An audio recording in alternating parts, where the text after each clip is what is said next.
through this yoga. The context from which we perform this yoga is very important, as it is the context that we have while performing this yoga is what will get imbibed in our muscle memory and biomemory.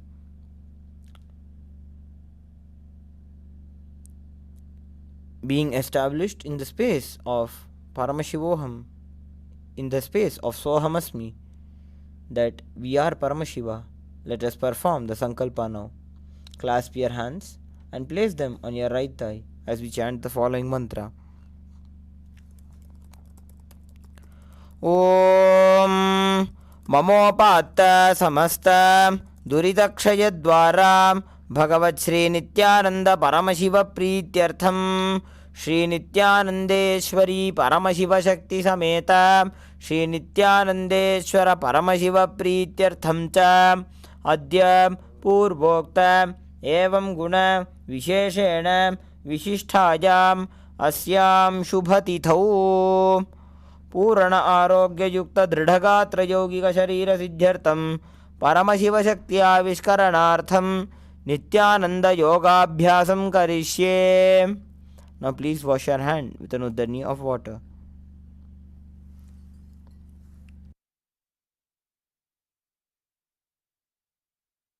Om apa upasprisya. Now keep your panchabuta and uddani aside, out of harm's way, so we can safely start into the yoga practice.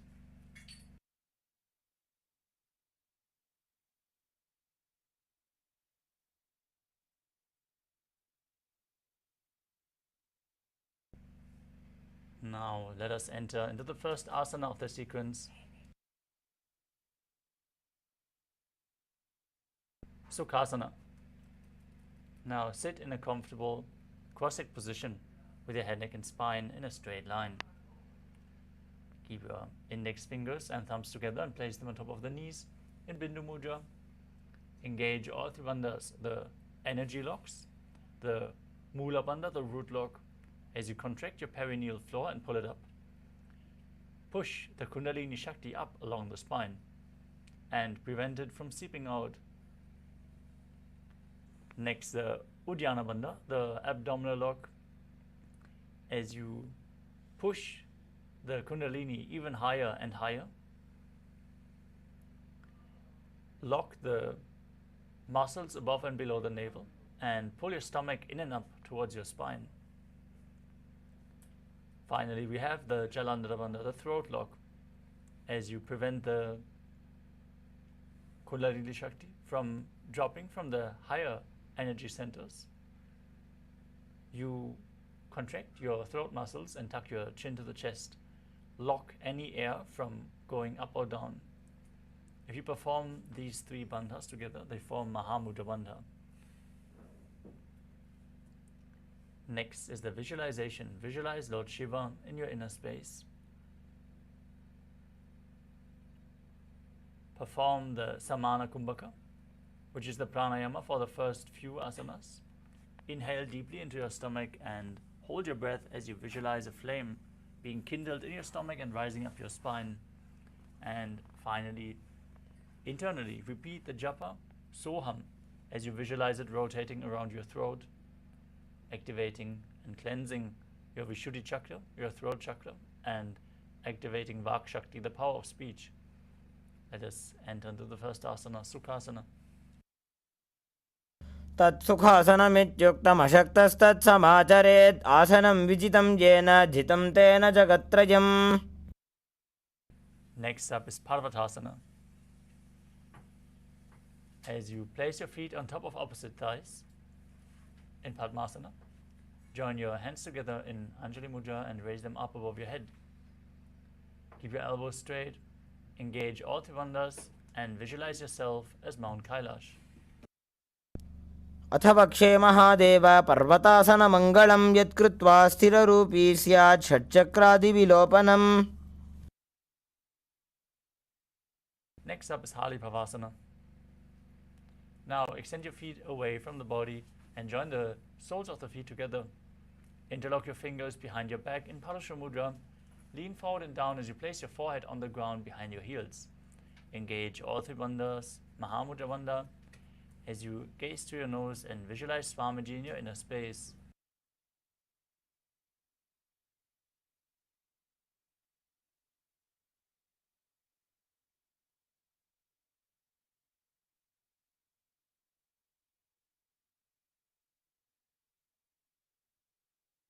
पूर्व विधियाहु में जानो उभय पगदली संपुट ठानो. Next up is Nagi Pavasana. From the same position, extend your arms out in front, cup your palms, place them on the ground as you place your forehead on the ground behind the heels. Gaze to your nose, engage all three bandhas and visualize yourself as a snake. पूर्व विधि परियागाने नीचौ हौवी कहूनि भनास्यो लगाई. Next up is KAILASA. Now hold onto the big toes in Prana Mudra with index and middle fingers. Then stretch your legs straight forward and up. As you then place your legs back into Padmasana, bring your elbows down on the ground and engage all three bandhas as you visualize yourself as a bird. अथान्यदासनं वक्षे येन सिद्धो भवेन्नरः अकस्मात् वायुसञ्चारं कोकिलाख्यासनेन च.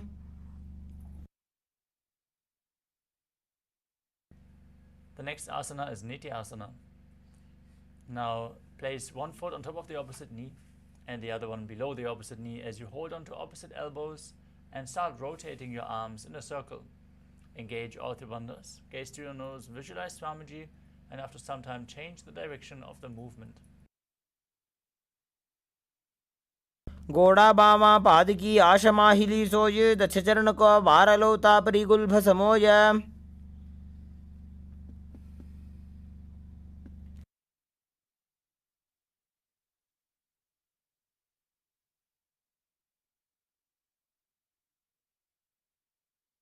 The next asana is Gajasana. Now place your hands flat on the mat in front and raise your hips up high as you scoop your head and your chest forward and down again and again. Visualizing yourself as an elephant and engaging Uddiyana Bandha and Mula Bandha. जम्बादाग्रे भूमौ गुरुत्वा लम्बी भूया मस्तकाग्रे निधाय.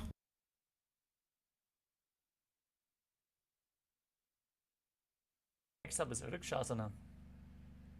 Now from the same position, alternate pushing one heel into the ground while lifting the other heel up. Repeat this movement again and again as you visualize yourself as a bear and perform Uddiyana Bandha and Mula Bandha. आसन संस्थितो एकैकं पादमाकुञ्च्य गजासनं कुर्यात् वृक्षासनं भवति.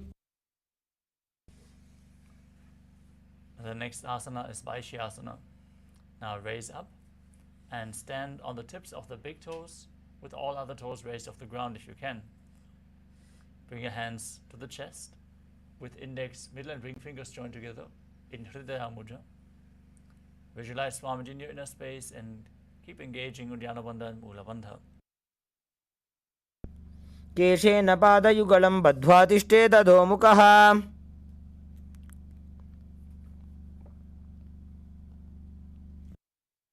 Next up is the Urdhva Janukharana. As you stand in Adimandi position with the heels touching, toes pointing outwards and the knees bent, bring your hands to the chest, elbows parallel to the ground, raise one heel off the mat, move the foot along your body in a circular motion and follow along with the respective hand.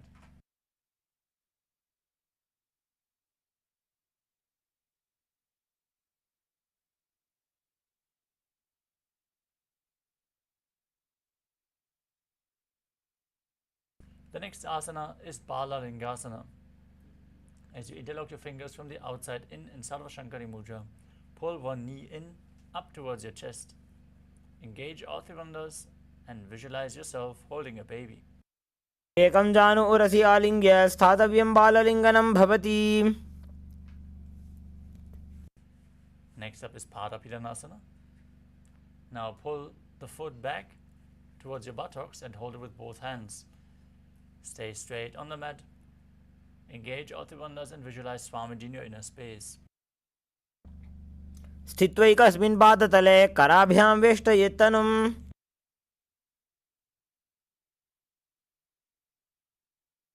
Next up is Nataraja asana. Now hold the sole of the foot from the inside, extend it back and up as you lean forward with your hand in Bindu Mudra. Visualize yourself as Lord Nataraja as you perform the Mula Bandha. उत्तानपादं क्रौञ्चं च मरीचिं वीरभद्रकम्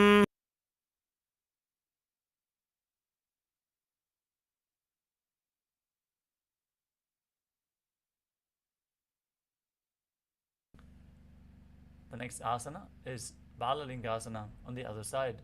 Now pull the other knee in up towards your chest as you visualize yourself holding a baby. एकं जानूरसि आलिङ्ग्य स्थातव्यं बाललिङ्गनं भवति. Now repeat Padapidanasana on the other side. Pull the other foot towards your buttocks. Visualize Swamiji in your inner space. स्थित्वैकस्मिन् पादतले कराभ्यां वेष्टयेत्तनुम्. Now repeat Natarajasana on the other side. Hold the sole of the foot from the inside, lean forward and down with the arm extended in Bindu Mudra, and visualize yourself performing the cosmic dance as Lord Nataraja. As per today's theme, perform Natarajasana. उत्तानपादं क्रौञ्चं च मरीचिं वीरभद्रकम्. Next up is Ardha Richidakarana. Stand in Arimandi position with the heels together, toes pointing outwards and the knees bent. Then step the right foot behind the left with the toes down, heel up. Bring the left hand to the chest and swing the right arm back and forth like a pendulum. Gracefully move the fingers one by one. Place the right hand over your nose, uncross your ankles, and repeat the movement on the other side.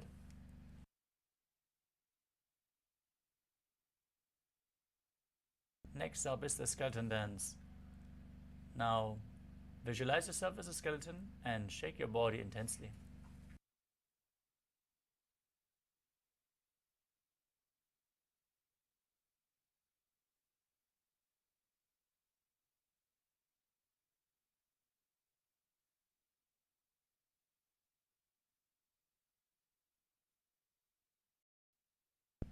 Next up is Katichinakarana. From Adimandi position, raise your arms above your head and cross them with the palms facing backwards. Now turn your hips to one side, open your arms wide above your head. Come back to the center and repeat the movement on both sides again and again.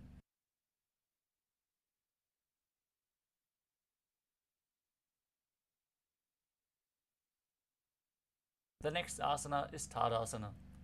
Now stand tall on the tips of your toes as you raise your arms up parallel above your head. Engage all Tribandhas, Mahamudra Bandha, root lock, stomach lock and throat lock as you visualize yourself as a palm tree and internally chant the new japa, Shivoham. महामुद्राबद्धकोनौ ताडासनविभेदकान्. Now lean forward and down.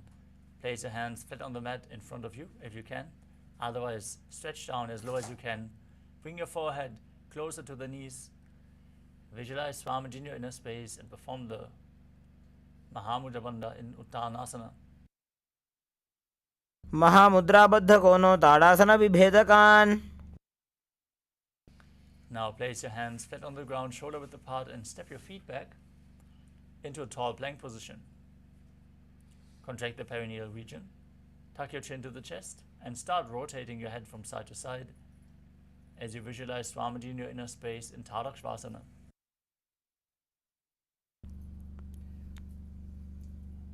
गजासनो स्थित्वा मस्तकं वारं वारं दक्षिणकुक्षिं सव्यकुक्षिं नजेत् तरक्ष्वासनं भवति. Now lay down flat on your stomach.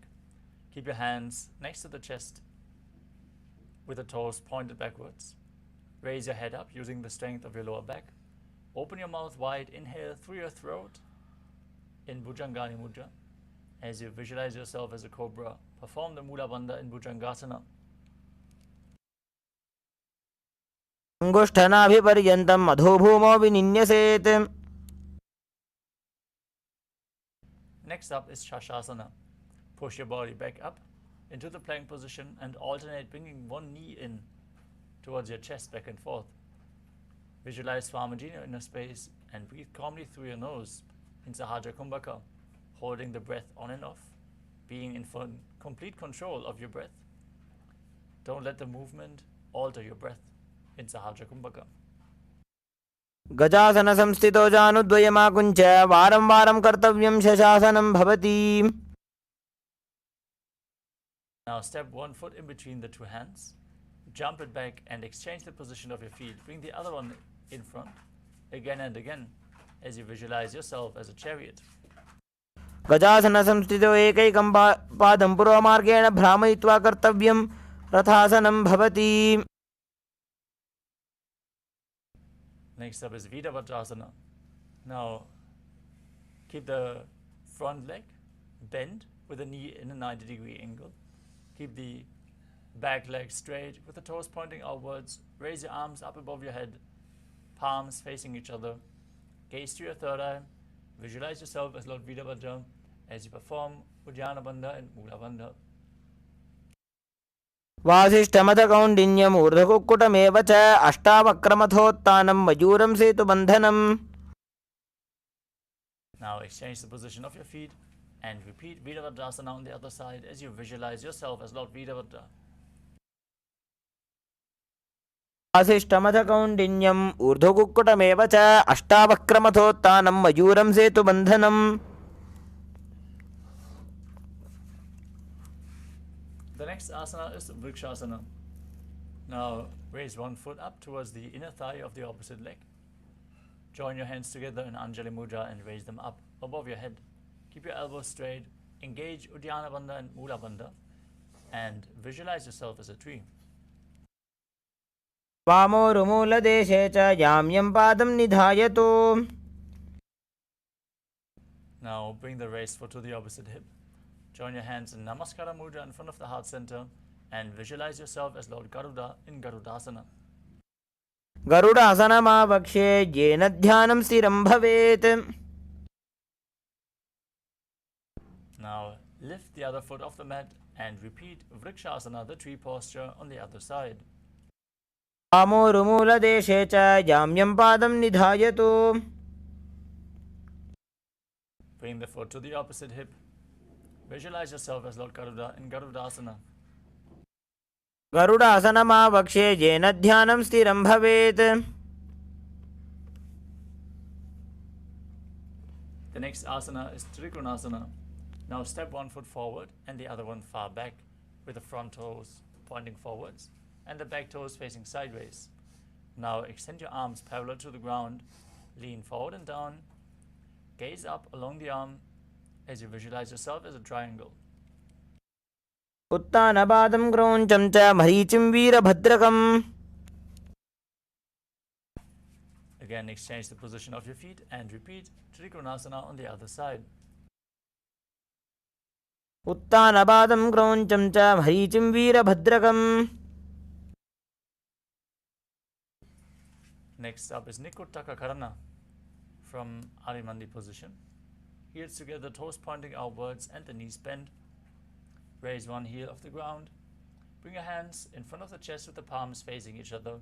Stomp the raised heel to the ground and lift the other heel up as you exchange the position of your hands again and again.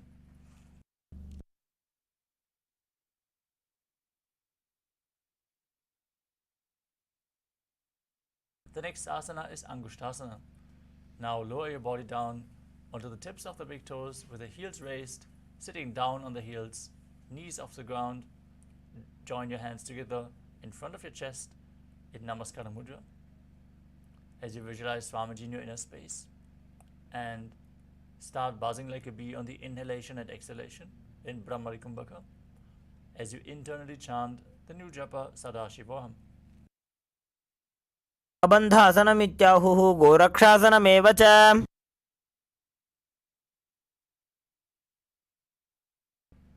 From the same position, extend one leg forward, heel down, toes pointing up.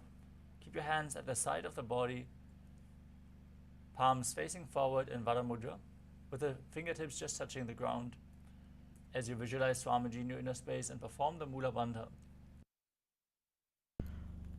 प्रसार्य एकं पादतलं संस्थाप्य त्वेकपादकम्.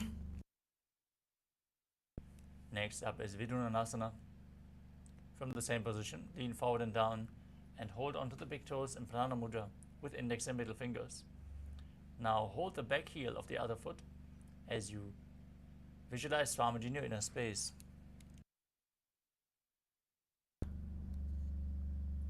गुल्फस्थितो पादमेकं प्रसार्य तत्पादाग्रं संस्पृशेत् तत्करेण. Now exchange the position of your feet. Stretch the other leg forward as you repeat Saurasana on the other side. प्रसार्य एकं पादतलं संस्थाप्य त्वेकपादकम्.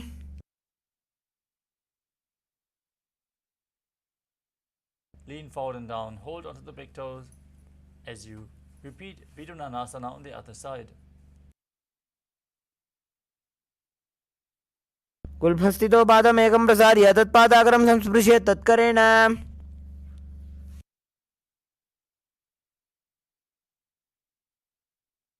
Next up is Brahma Durankushasana. Sitting back down on both heels, keep a gap in between the knees and place the back of your hands on top of the knees. Perform the Mula Bandha and the Jalandhara Bandha. As you tuck your chin to the chest, gaze in between the hands with your eyes wide open, gazing within in Shambhavi Mudra as you visualize Swamiji in your inner space. दो फणा पानी होए वैसे एड़ी दो गुदानी वैसे. The next asana is Kapilasana.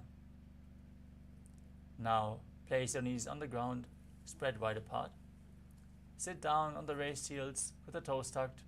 Place your hands on the thighs as you gaze to your nose and visualize yourself as Sage Kapila Muni, the founder of the Mahanirvani Pita. Perform Uddiyana Bandha, the stomach lock, and Mula Bandha, the root lock, as you do so.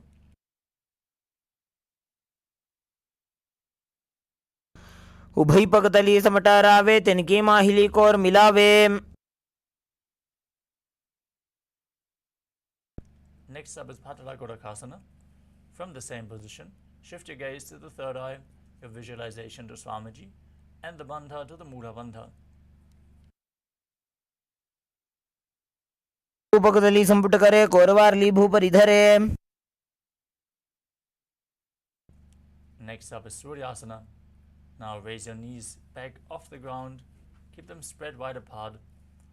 Join your thumbs and little fingers and open up your palms, resembling a lotus flower in Padma Mudra. As you raise your hands up above your head, gaze through the gap between the palms, visualize Lord Surya in your inner space, and perform Uddiyana Bandha and Mula Bandha.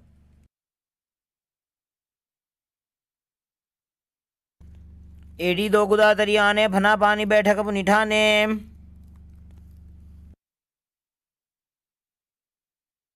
The next asana is Mandukasana. As you sit with the feet flat on top of the heels, keep your hands on the knees, gaze up towards your third eye. Press your tongue up against the palate of your mouth in Manduki Mudra as you visualize yourself as a frog. Breathe calmly through your nose in Sahajra Kumbhaka as you perform the Mula Bandha in Mandukasana. तलो पृष्ठदेशे अंगुष्ठे द्वे च संस्पृशेत्.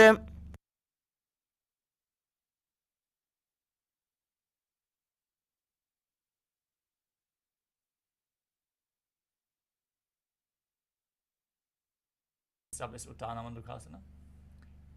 As you maintain the same sitting posture, bring your hands behind your back and hold on to opposite shoulders. Keep your elbows close to your head. Palate of your mouth in Manduki Mudra. Gaze up towards your third eye. Visualize yourself as a frog and perform Uddiyana Bandha and Mula Bandha. मंडूकासन मध्यस्थं कूर्पराभ्यां धृतं शिरः.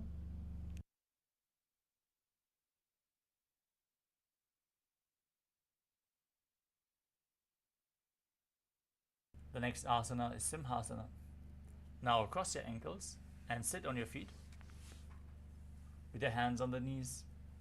Gaze to your nose, visualize yourself as a lion as you stretch your tongue out, open your mouth wide, and exhale forcefully.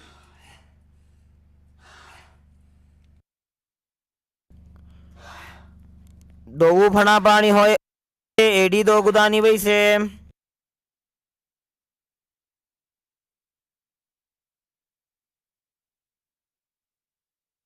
Next up is Nataraja. As you sit with your feet flat behind you, on top of the heels, bring your hands behind your back, and cross your hands and hold on to the big toes in Prana Mudra. As you tuck your chin to the chest, perform the Mula Bandha, gaze through your nose and visualize Swamiji in your inner space. गुल्भौ च वृषणस्याधो व्युत्क्रमेण समाहितः।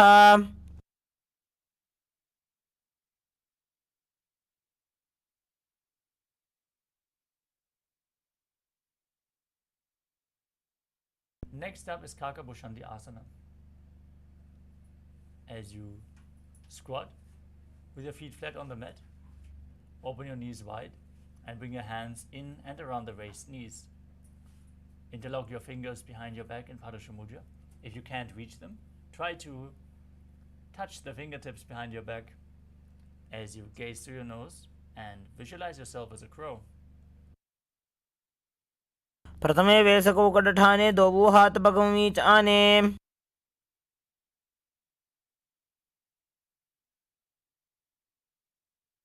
Next up is Kanipavasana.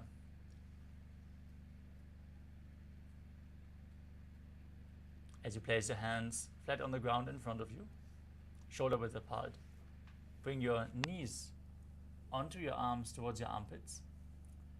Raise your hips, lift your feet off the ground and balance on your arms as you visualize Swamiji in your inner space. आसन को गुण आशीतुषता होई तो आची होई।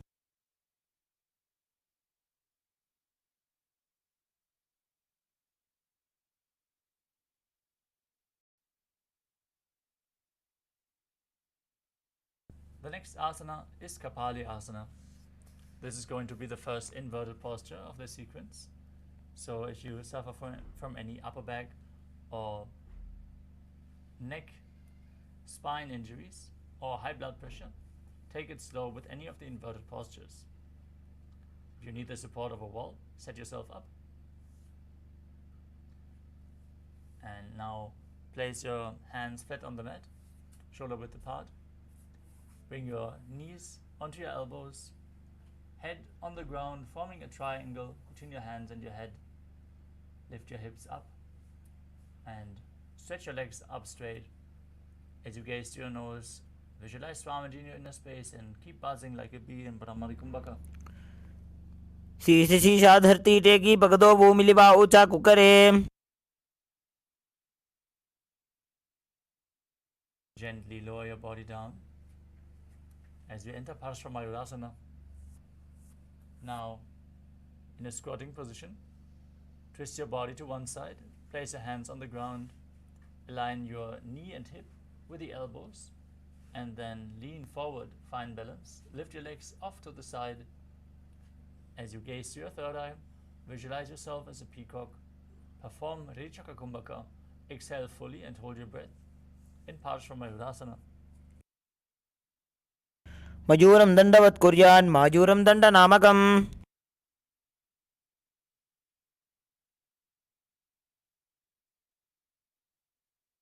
Now twist your body in the other direction and extend your legs out as you repeat Paramashivoham on the other side.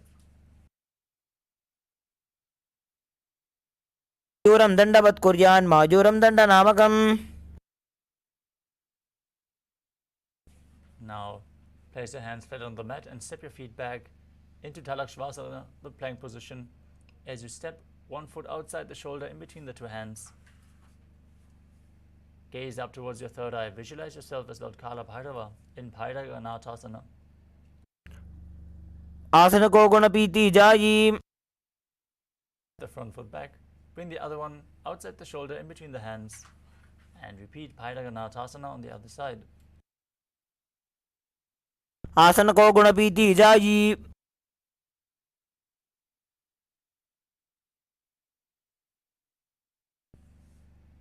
From Talakshvasana, with both legs back, Place your forearms on the ground and work your feet forward to raise your hips. As you gaze to the nose, gaze to the third eye, visualize Swamiji in your inner space in Unmukha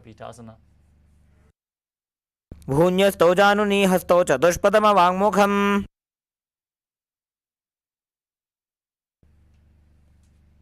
The next asana is Vasishthasana. From Asana, rotate your body onto one hand and raise the other arm up straight. Gaze up towards the sky as you visualize yourself as Sage Vasishta. ऊर्ध्वकुक्कुटवासिष्ठमरीचिहलमत्स्यकम्. Now turn your body to the other side, balance on the other arm as you repeat Vasishthasana. ऊर्ध्वकुक्कुटवासिष्ठमरीचिहलमत्स्यकम्. Now come to a seated position with the legs extended forward. Bring your hands below the buttocks with the palms facing up. Gaze towards your nose. Visualize yourself as Lord Hanuman. Perform Jalandhara Bandha, the throat lock, and Mula Bandha, the root lock, as you internally chant the new japa Paramashivoham in Anjani Asana.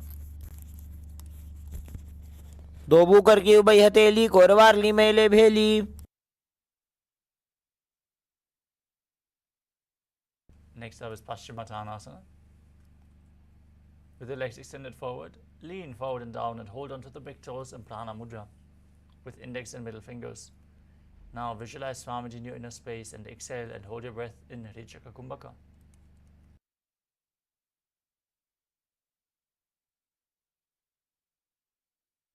परिललाटन्तो पश्चिमं ताणमुच्यते. Next up is Ugrasana. From the same position, interlock your fingers behind your head, lean forward and down as you place your head in between the knees and the elbows outside the knees. Visualize Kali in your inner space as you engage all three bandhas. पाणिभ्यां दृढं धृत्वा जानोपरि शिरोन्यसेत्.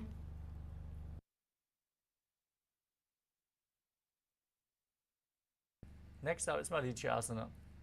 Now step one foot in, bring one heel towards your groin as you keep the knee raised.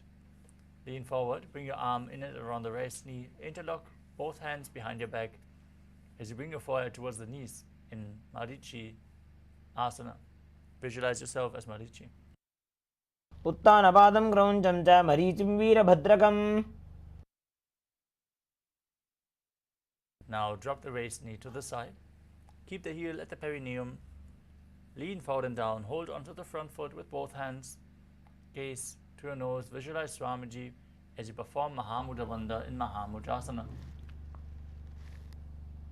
महामुद्रां प्रवक्ष्यामि तन्त्रेऽस्मिन् मम वल्लभे. Now stretch both legs forward. Bring the other leg in with the heel towards the perineum as you interlock your fingers behind your back in Marichi Asana on the other side. उत्तानपादं क्रौञ्चं च मरीचिं वीरभद्रकम्.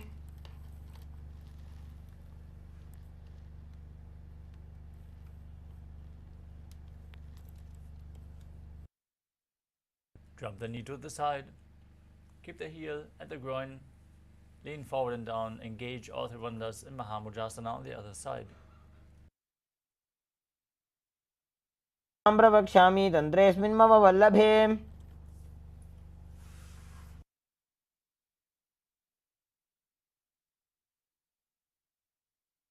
The next asana is Bhadrasana 2. Now place the soles of the feet together in front of your body, with the heels close to the perineum. Hold the feet firmly with both hands and push the knees down to the mat by the strength of your groin. Gaze to your third eye. Visualize Swamiji in your inner space and perform the Mula Bandha.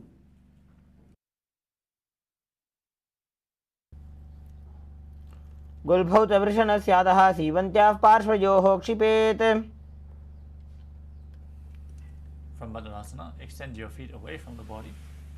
Place your hands on the knees. Tuck your chin to the chest, contract the perineal region. Gaze to your nose as you visualize Swamiji in your inner space in Gvali Pavasana. प्रभु चरपट चौक कख्यो सोजी वाही विधि जोगी जय sooji. Next up is Joni Asana. As you keep your feet together, closer to the body, hold the soles of the feet and lean forward and down. Bring your chin towards the feet as you gaze to your nose and visualize the Yoni Mandala, the visual representation of Devi Paramashiva Shakti. ದೋವು ಪಕ್ಕದಲ್ಲಿ ಸಂಬಿಟ್ಟುಕರೆ ಎಡಿ ಮೇಡಿಕೆ ಹಿಂಗದರೆ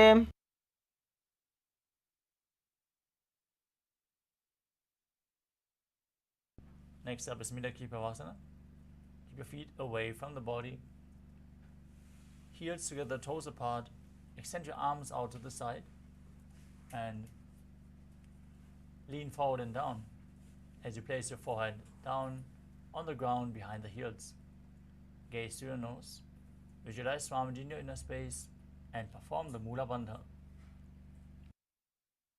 ಊರವ ವಿಧಿ ಪರಿಪಕದಲ್ಲಿ ಸಂಪೂರ್ಣ ಶೋಲ್ ಏಡಿ milli ರಾಶೆ. Next up is Siddha Samadhi Asana.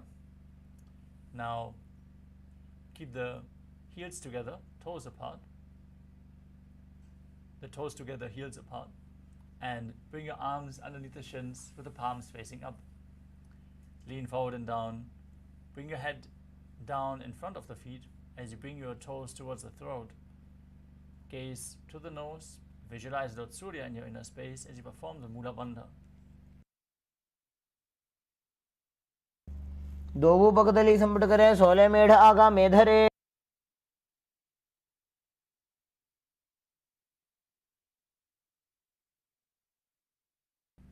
Next up is Chinaki Pavasana. Now keep the feet back close to the perineum. Hold the feet and open them up like a book. The soles of the feet pointing up.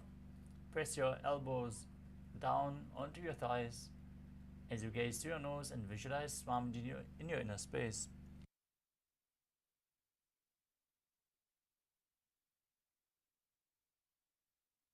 दो पकागी AD धरती गोड़ा पनो बान अपनी होई.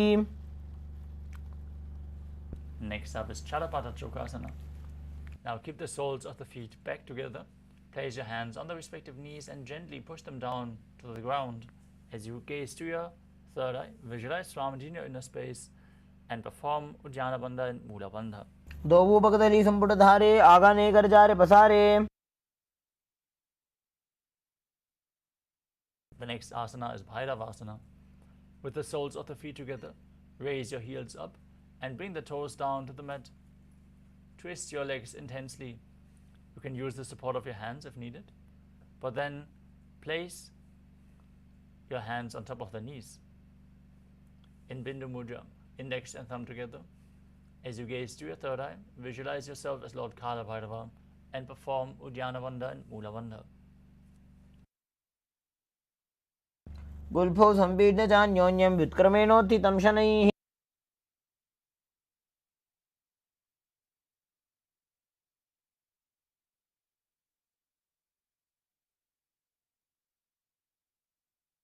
Next up is Samanasana. Now bring one foot towards the groin and lift the sole of the other foot towards your chest with both hands. Gaze to your third eye. Visualize Swamiji in your inner space and perform the Mula Bandha as you exhale fully in Rechaka Kumbhaka. समानासनमावक्षे सिद्धमन्त्रादि साधनात्.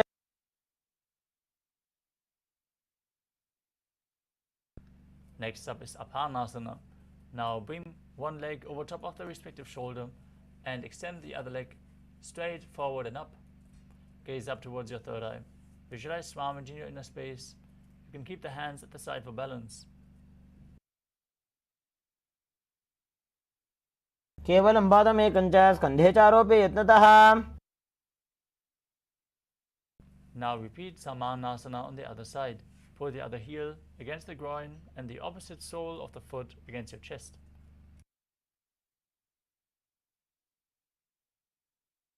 समानासनमावक्षे सिद्धमन्त्रादि साधनात्.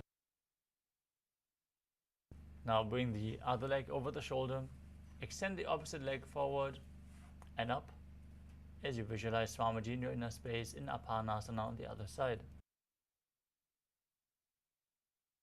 केवलं पादमेकं च स्कन्धे चारोपे यत्नतः.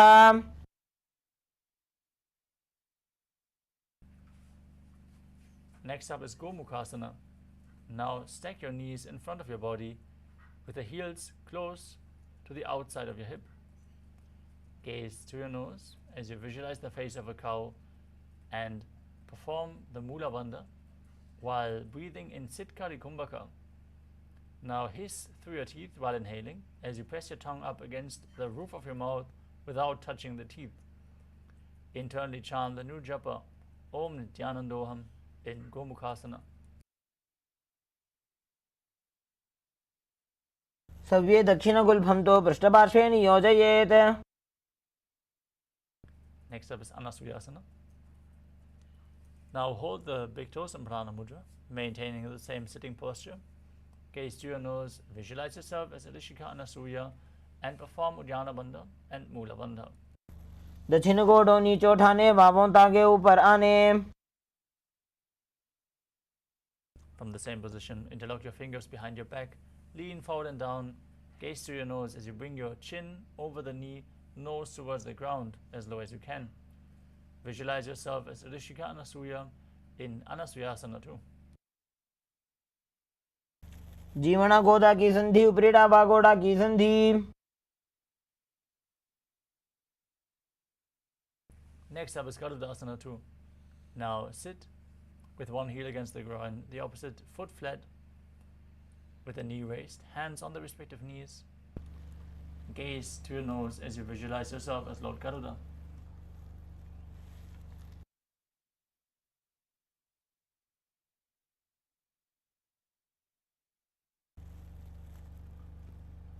Next up is Naradasana. As you raise your heel on top, your perineum on top of the heel, interlock your fingers behind your neck and twist your elbows outside the raised knee. Gaze up towards your third eye. Visualize yourself as Sage Narada as you perform the Mula Bandha. वाम पगदली केरी, भूपरिता ही लगावे फेरी.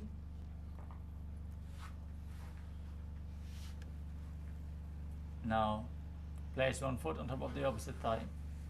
Hold onto the shin and the big toe of that leg as you gaze to the nose and visualize Matsya, the fish avatar of Lord Vishnu, in Matsya Pitakasana. वामेन वामांगुष्ठं तो गृहीतं मत्स्यपीठकम्. Now stack your knees again with the other knee on top this time. Place your hands on top of the knees as you visualize the face of a cow in Gomukhasana on the other side. सव्ये दक्षिणगुल्फं तो पृष्ठपार्श्वे नियोजयेत्. Hold onto the big toes in Prana Mudra as you visualize yourself as a Rishika Anasuya in Anasuyasana. दक्षिण गोडों नीचे उठाने, बाहों तागे ऊपर आने. Interlock your fingers behind your back, lean forward and down, place your nose on the ground in Anasuyasana too. सव्ये दक्षिणगुल्फं तो पृष्ठपार्श्वे नियोजयेत्.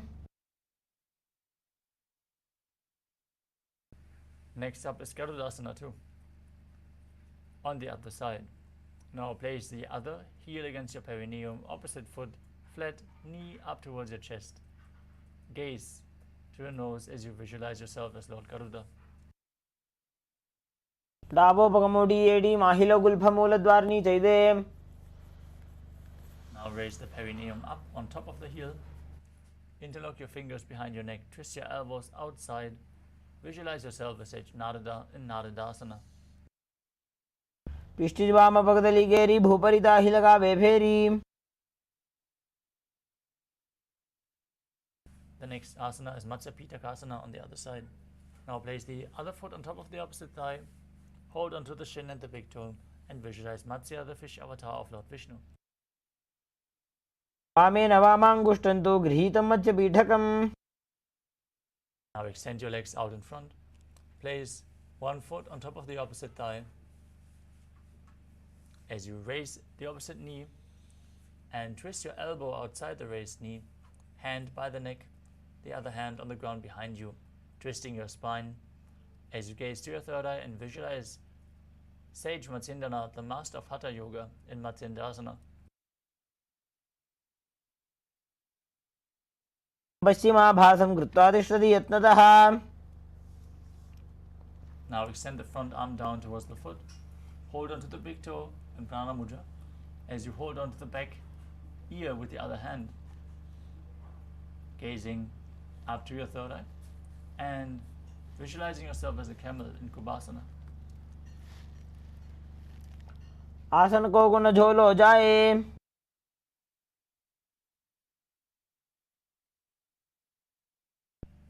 Now place the hand from the ear down to the mat. Twist your body even further and gaze to your third eye in Matsindrasana too.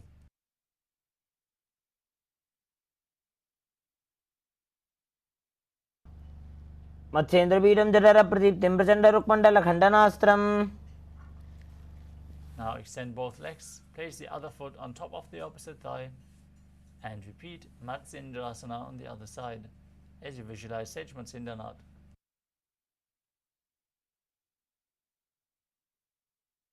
पश्चिमाभासं कृत्वा तिष्ठति यत्नतः. Extend the front arm down to the foot. Hold the back ear with the other hand. Gaze to your third eye. Visualize yourself as a camel as you repeat Kubasana on the other side. आसन को गुण झोलो जाए. Now place the back hand down on the ground. Twist your body even further. Visualize Sage Matsindranat in Matsindrasana too.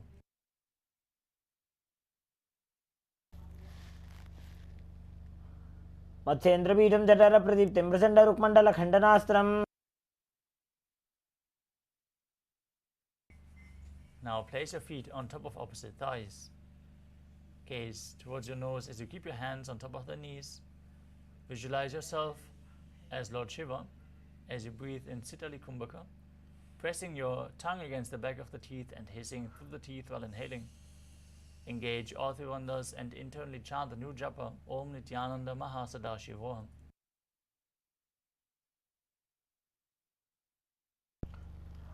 आसनं द्विधं प्रोक्तं पद्मं वज्रासनं तथा. Next up is Padmasana too. Now cross your arms in front, hold onto the big toes in Prana Mudra. Gaze to your nose, visualize yourself as Goddess Parvati, the consort of Lord Shiva, as you perform the Mula Bandha.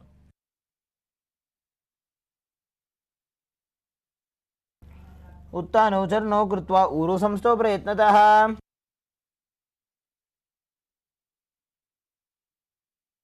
Now bring your arms in between the legs, place the hands flat on the mat, and lift your entire body off the ground, visualizing yourself as a rooster, calmly breathing through your nose in Sahaja Kumbhaka in Kukkutasana.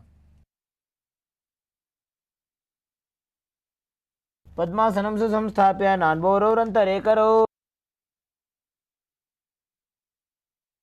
Next up is Bandhakiki Asana.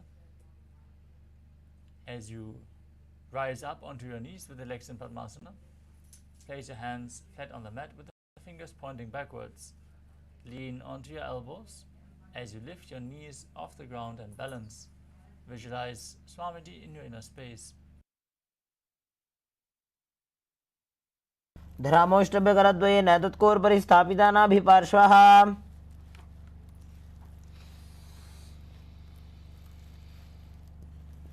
Next up is Mayurasana. From a kneeling position, place your hands again flat on the mat with the fingers pointing towards your body. Bend your elbows, lean onto your elbows until you find balance, and then lift your legs off the mat, visualizing yourself as a peacock in Mayurasana. अथ पक्षे Mahadev मयूरासनमुत्तमम्. The next asana is Makarasana. Lay down flat on your stomach. Interlock your fingers behind your neck. Place your forehead on the ground and keep the feet pointing upwards as you visualize yourself as a crocodile. Perform the Mula Bandha.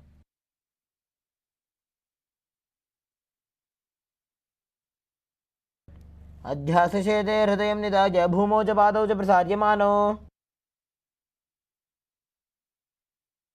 The next asana is Shalabhasana. Now keep the toes pointing back, hands next to your shoulders, and then raise your entire legs off the mat by the strength of your lower back, Perform the Mula Bandha as you do so. अध्यासशेते पतयुग्मव्यस्तं पृष्ठे निधाय अपि धृतं कराभ्याम्. Next up is Ushtrasana. From the same position, hold onto the soles of the feet and pull them down outside the hips, as close to the ground as you can.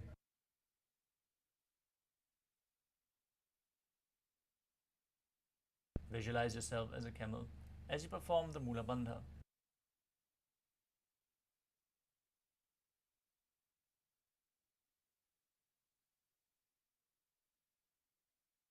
अध्यासशेते पदयुग्मव्यस्तं पृष्ठे निधाय अपि धृतं कराभ्याम्.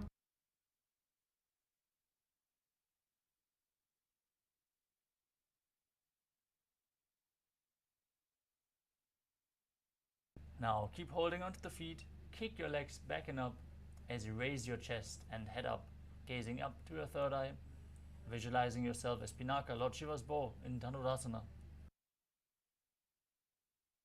प्रसार्य पादौ भुविदण्डरूपग्वरौ च पृष्ठे धृतपादयुग्मम्. Now rise up, sit in a kneeling position in between your heels, with the toes touching behind your body, hands on the thighs.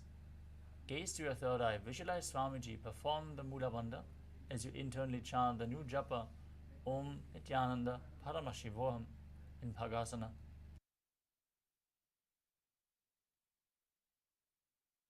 मोड़ी पादौ वैसे बहुरो जुगति करे एक ऐसे. Next up is Gohi Asana. We're going to set up for another inverted posture. So if you want to use the support of a wall, align yourself to the wall. Now place your forearms on the ground, shoulder width apart, interlock your fingers, then place your head on the mat. Hold your head with both hands. As you walk your feet forward, raise your hips, and then align your hips with the shoulders and raise your feet off the mat. Pull your knees in towards your chest. Squeeze your body as you gaze to the nose and visualize Swamiji in your inner space. हाथ की कहुनी जोई पुनः कलाई जाने दोई.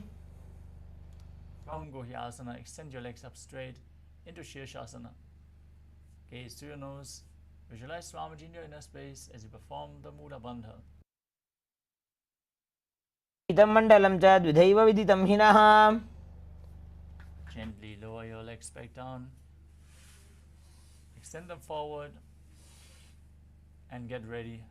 We're going to have an intense sequence of Vastrika Kumbhaka, where you exhale rapidly without inhaling from your abdomen. Push the air out again and again, like the bellows of a blacksmith. Going to work the abs as you're raising your legs straight in front. Hold on to the calves and bring your head towards the knees as you visualize Swamiji in your inner space in Bodhi Asana.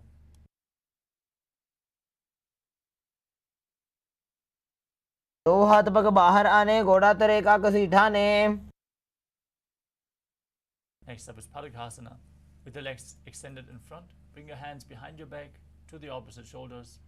Gaze to your third eye and visualize yourself as a mace. उत्तानशयनं कृत्वा पादौ मिलित्वा प्रसार्य. From Padakasana, extend your arms out in front. Keep your legs raised at a 45-degree angle. Gaze to your third eye and visualize yourself as a boat in Naukasana. उत्तानशयनं कूर्पनाभ्यां भूमिमष्टभ्य.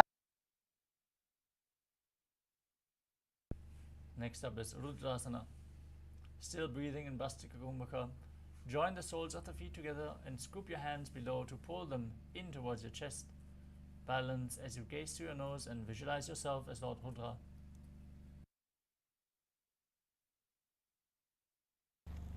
पगतली संपुट करी हाथस्य पग उचाई.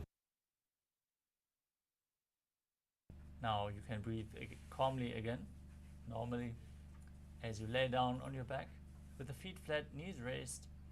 Bring your hands towards the feet with the fingertips just touching the heels, and then push your hips up. Perform the Mula Bandha and the Jalandhara Bandha, root lock and throat lock. As you breathe in, Mudita Kumbhaka, pushing the air out through the engaged throat log. Gaze to your nose and visualize Swamiji in your inner space in Unmukha Pitasana 2. ऊर्ध्वे च जानुनी कृत्वा शवित्वोर्ध्वमुखं तथा. Now lay down flat on your back. Keep your hands next to your hips with the palms facing up. Perform Shakti Chalan Mudra. Once more, contract your perineal region and pull the Kundalini Shakti up from Muladhara to Sahasrara Chakra all the way. As you visualize your body is dead and Swamiji, the Supreme Pontiff of Hinduism, is liberating you. Internally chant the Mahavakya, Om Nithyananda Paramashivoham.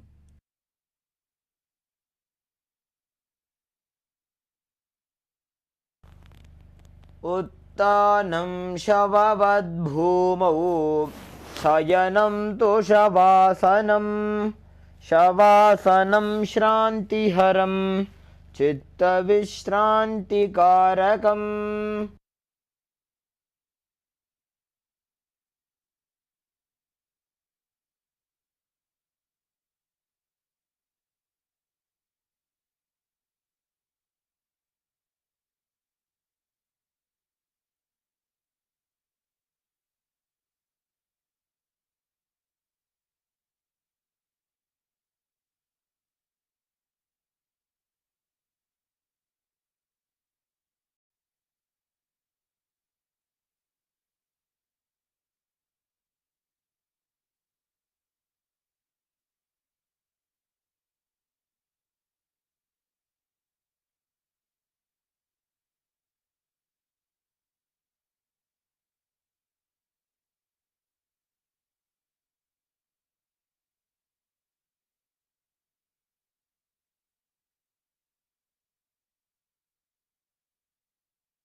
Slowly return to your physical body.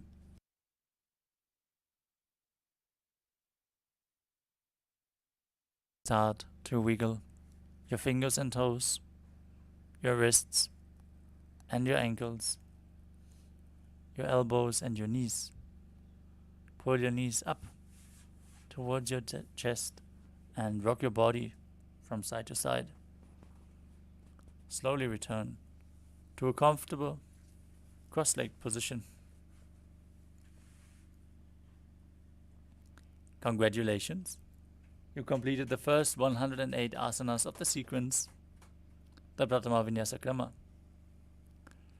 It's so nice to see all of you join from the very beginning,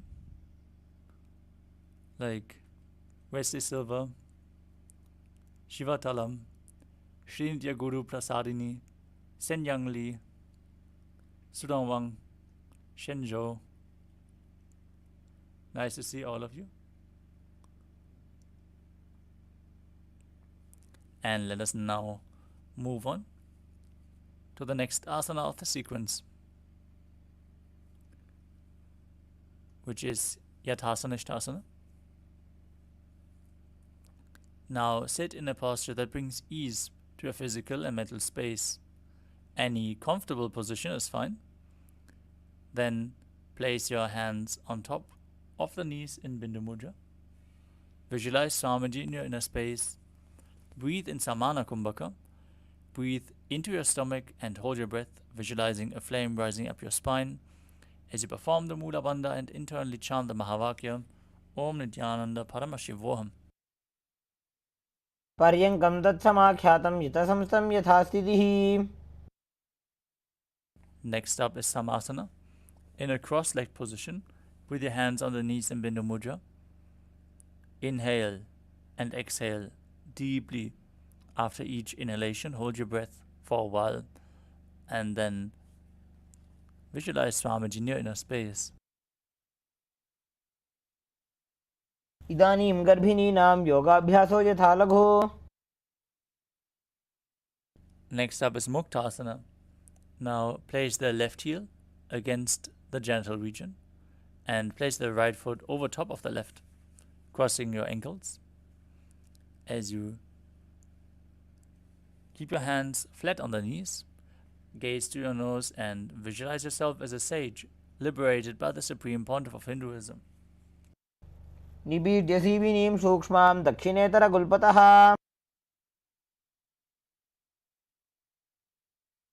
Next up is Siddhasana. Maintain the same position.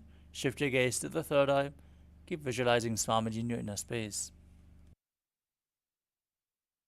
स्थानुसंयमितेन्द्रियोचलदृशा पश्यन् भ्रुवोरन्तरं चैतन्मोक्षकपातभेदजनकं सिद्धासनं प्रोच्यते. Next up is Siddhi Asana. Now shift your gaze to the ground in front of you. Engage all three bandhas and visualize Swamiji in your inner space. वामपादके इडीजानो श्रीवनिमधितासुकोठानो.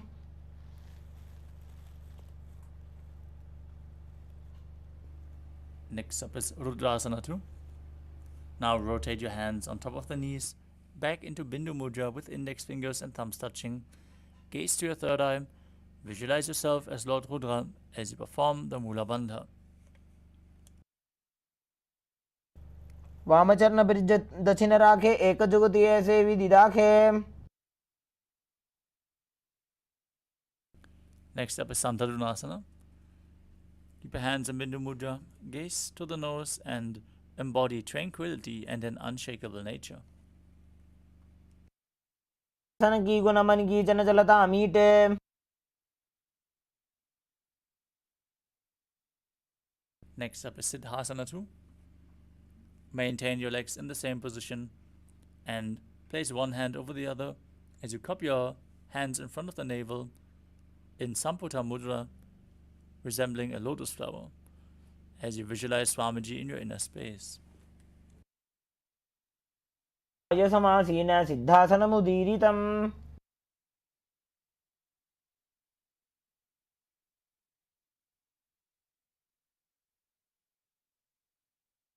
The next asana is Bandha Yoni Asana. Now maintain the same sitting posture and set the sankalpa to manifest through the womb of creation as you get ready to enter into Shanmukhi Mudra. Exhale deeply. Close your mouth with ring and little fingers, your nostrils with the middle fingers, your eyes with the index fingers, and your ears with the thumbs. यत्र मध्ये महादेव बन्धयोन्यासने शृणु.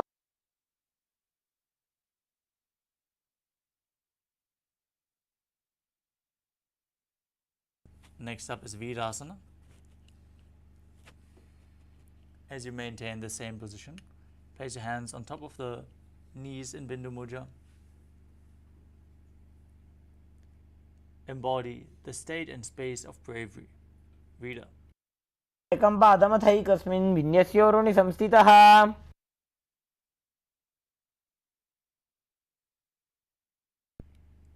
Keep one foot on the opposite thigh and the other foot below the opposite thigh. As you keep your hands on Bindu Mudra, on the knees, gaze to your third eye and visualize Sage Valmiki, the great poet and author of Ramayana, in Valmikasana. दावा पगगी बगतली पुनी AD है जोज. Next up is Joni Mudrasana. Now rotate your hands on top of the knees. Keep them flat on the knees. As you gaze to the nose and visualize the Yoni Mandala, the visual representation of Devi Paramashiva Shakti. वामपादगी बगतली राहिमाहिली कोर. Maintain the same position. Shift your gaze to the third eye. Keep visualizing Yoni Mandala in Yoni Asana. न्यासनं पर्वतेन योगं योगफले नीलम्. Next up is Padadasana 3. Now join the soles of the feet in front of your body. Hold your feet with your hands. Push your knees down. Gaze to the nose and visualize yourself as Lord Veerabhadra as you perform Uddiyana Bandha and Mula Bandha. गुल्भौ च वृषणस्यादः श्रीवन्त्याः पार्श्वयोः क्षिपेत्. Next up is Aghorasana. Keep your feet close to the perineum. Place the right hand over your mouth and nose. Close the left nostril with your index finger. Inhale through the right.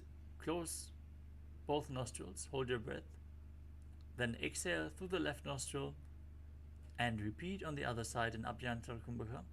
Keep your tongue up against the roof of your mouth or even higher along the nasal tract towards the third eye in Kechari Mudra as you gaze up towards your third eye and visualize yourself as an Aghori in Aghorasana. पूर्व कहो भिश्रिका जोजी वाही विदिजो की जय sooji. Next up is Kanadi Pavasana. As you keep your toes together and the heels apart, bring your elbows down on the heels. Hold your chin with your hands. As you gaze to the nose, contract Uddiyana Bandha and Mula Bandha. Exhale fully in Rechaka Kumbhaka and visualize yourself as a female elephant drinking water. ग्वाली पाव आसन कख्यो है जैसे Yahoo में जाने विधि तैसे.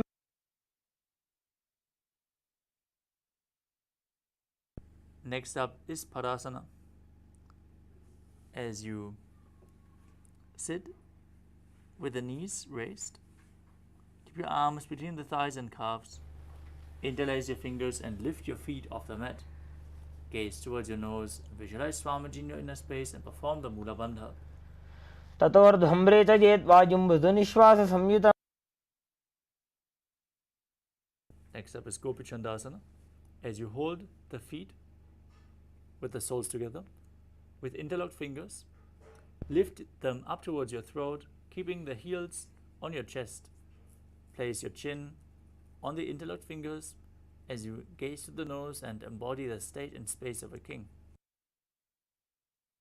पूर्व विधि पका का अंगूठा कंठ को पराशे. Next up is Uddarasana.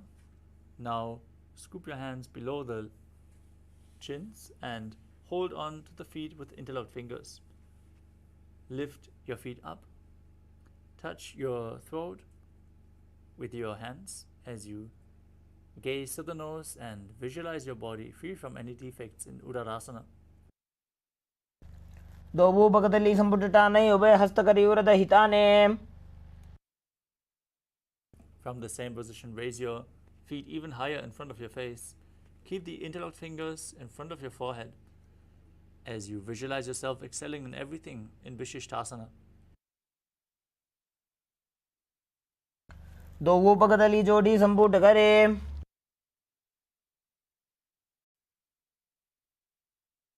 Next up is Bhujasana. As you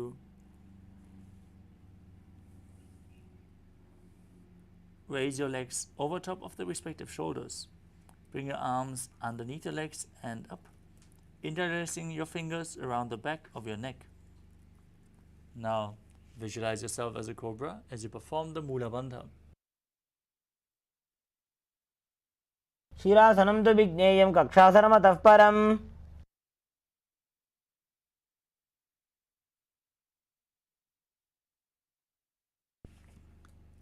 With your arms below the raised legs, interlock your fingers behind your back. Gaze through your nose and visualize yourself as a beautiful, auspicious goddess in Kalyanasana. दो हाथ Burgman नीचे आने तिनको गोड़ा नीचे ठाने. Next up is Sankatasana. Now, keep the top of the left foot on the ground as you sit down on the left. Stack the right foot over top, stacking the knees. Keep your hands on opposite knees. Gaze in Vaishnavi Mudra. Eyes open but not focusing on any of the external objects, only focusing on the object within. Visualize yourself as an elegant swan as you perform Ujjayi pranayama, making an ocean-like sound while inhaling in Sankatasana. पादं जितेर मूलं संन्यस्य धरणीतले. Now slide the left heel outside the hip and sit down on the ground as you keep your hands on top of both knees. Visualize a cow in your inner space and engage Uddiyana Bandha and Mula Bandha in Dhenukasana. अनुषागी Nagar पंचडं वृषीन्दकल्यम्नी.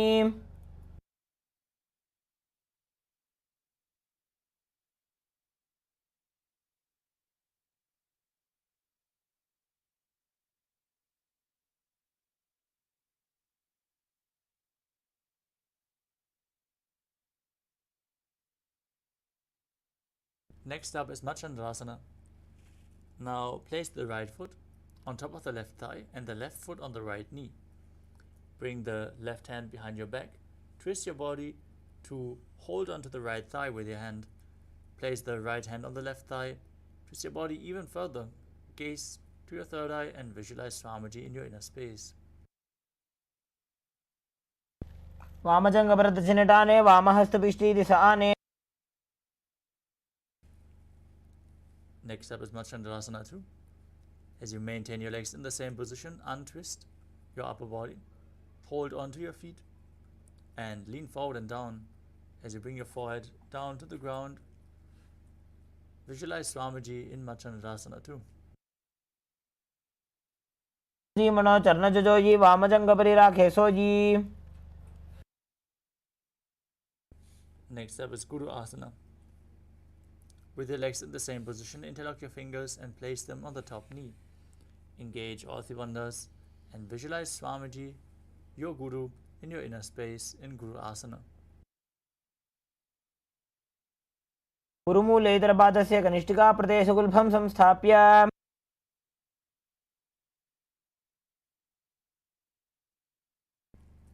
Next up is Sankatasana on the other side. Now place the top of the right foot on the mat and sit on the right heel, stacking your knees, hands on opposite knees. Visualize yourself as an elegant swan. वामपादं जितेर मूलं संन्यस्य धरणीतले. Now bring the right heel outside the hip, sit on the ground, keep your hands on top of the knees and visualize a cow in Dhenukasana. Anushagi Nagara Panchadam Prishilinda Galyamni. Now repeat Machandrasana on the other side as you bring the left foot on the right thigh and the right foot on the left knee. Twist your body, bring the right arm behind, hold on to opposite thighs. Once you catch hold, twist your body even further. Gaze to your third eye and visualize Swamiji in your inner space. Vamajanga Pratachinatane, Vamahasta Pishti Disane.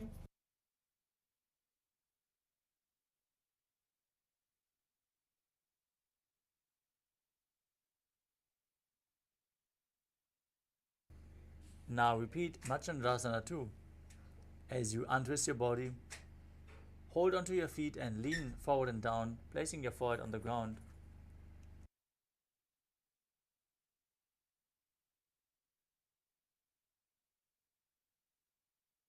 प्रथम जी मनो चरण जो जी वामजंग परिराखे सो जी.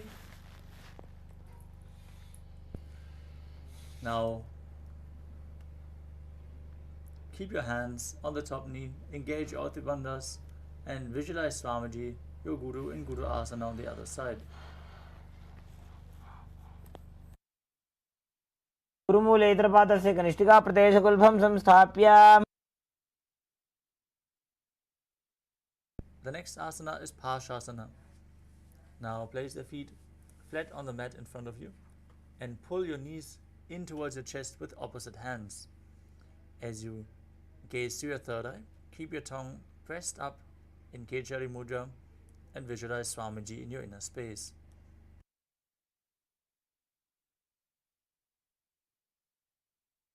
ततोर्ध्वम्रे च येत् वायुं मृदुनिश्वास संयुतम्.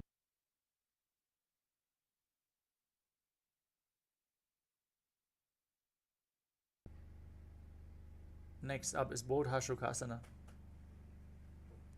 From the same position, bring your chin towards the knees. Gaze to your nose and visualize being in an abode of bliss. ततोर्ध्वम्रे च येत् वायुं मृदुनिश्वास संयुतम्.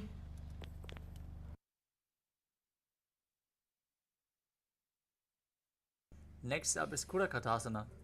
From the same position, bring your hands below the knees and hold on to opposite elbows below your legs. Keep your tongue in Kechari Mudra, gaze to your nose and visualize Swamiji in your inner space in Kurakatasana.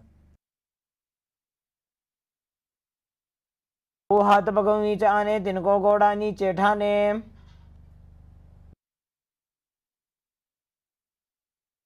Maintain the same hold beneath the knees. Stack the right ankle over the left with the toes pointing up. Gaze to your nose, visualize the great sage and Maharishi Sumati in Sumati Asana. दो हाथ सीधा सा करे तिनसो ube से पा करे.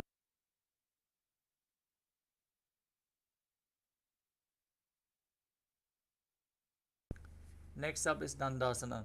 Now sit with your legs extended forward.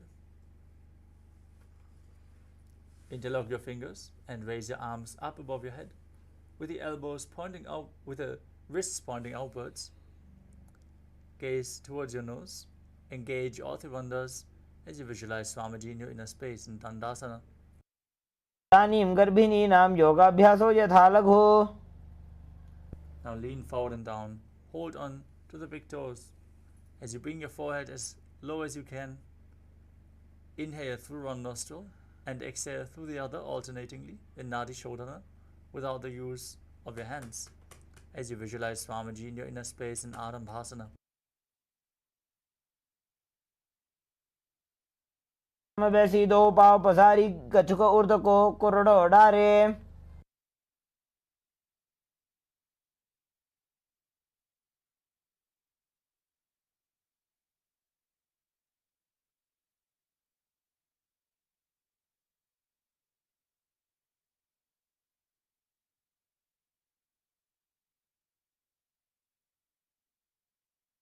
Next up is Bidukasana.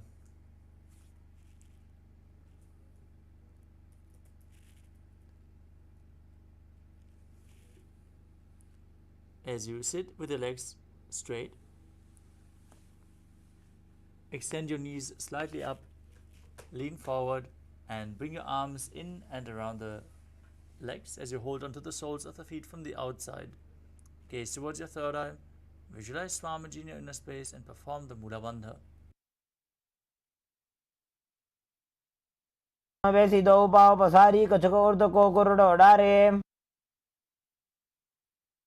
Next up is Jalandhari Bhavasana. As you keep the soles of the feet together, extended away from the body, bring your arms underneath the shins and palms facing up, head down towards the feet. Gaze to your nose, visualize Swamiji in your inner space and perform the Mula Bandha.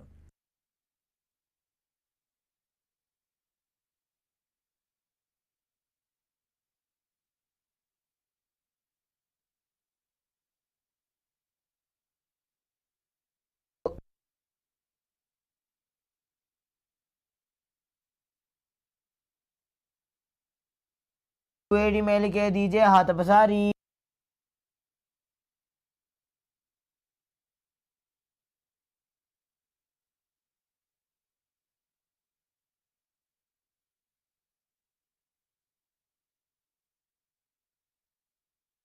Next up is Urdhva Paschimottanasana. With your legs extended forward, bring one leg behind your neck and lean forward and down as you hold onto the front foot with both hands, as in Paschimottanasana. Visualize Swamiji in your inner space and perform the Pratyahara Kumbhaka as you visualize the prana flowing upwards through the 9 points of your body. Focus on those 9 points and how the prana moves upwards one by one, from the soles of the feet to the genital region, to the navel, to the heart center, to the throat, to the uvula, the top of the mouth, the center of the eyebrows, the top of your forehead, and finally the Brahmarandha, the crown of your head. This is Pratyahara Kumbhaka as revealed by Mahadeva himself.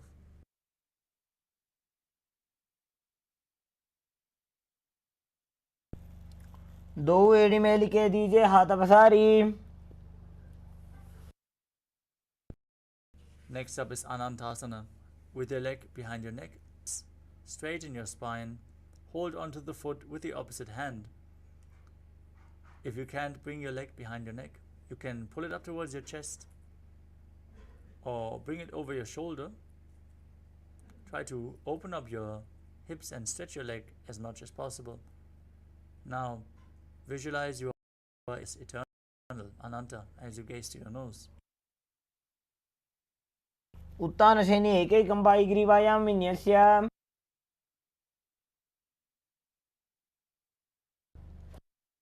Now, roll onto the side of the hand, holding onto the foot. Roll onto your elbow as you gaze to your nose and feel in complete control in Ankushasana. उत्तानशयित एकैकं पादं ग्रीवायां विन्यस्य. Next up is Dirishasana. Lay down on your back, pull your knees in towards your chest, hold them with opposite hands and rock your body from side to side as you visualize Swamiji in your inner space. उत्तानशयनं जानुनि हृदये वष्टम्भ. Now repeat Urdhva Paschimottanasana on the other side.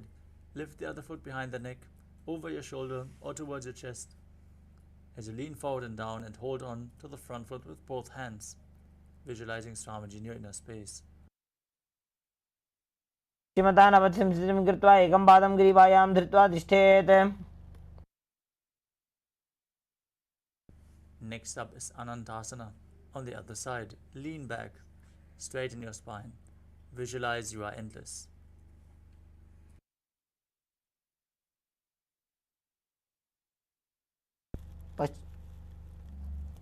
पश्चिमतानवत्सं स्थितिं कृत्वा एकं पादं ग्रीवायां धृत्वा तिष्ठेत्. Now roll onto your elbow, gaze to your nose, feel in complete control in Ankushasana. उत्थानशेते एकैकं पादं ग्रीवायां कुर्वन्. Next up is Yoga Nidrasana. As you lay on your back, lift your legs up one by one behind your head. If you can't bring them all the way behind your head, you can cross the feet in front of you and pull them in towards your chest. Again, you can also bring them over your shoulder. Gaze to your nose and visualize Swamiji in your inner space. पादाभ्यां वेष्टयेत् कण्ठं हस्ताभ्यां पृष्ठबन्धनम्.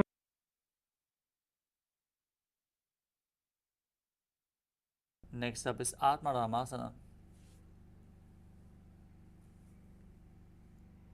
As you lay on your back, raise your legs towards your head, wrap your hands around the legs and interlace your fingers behind your neck. Gaze to your nose as you visualize Lord Vishnu blessing you from within.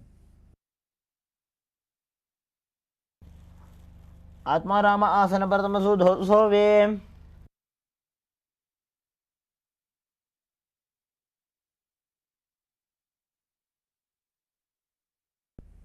Next up is Kochikasana.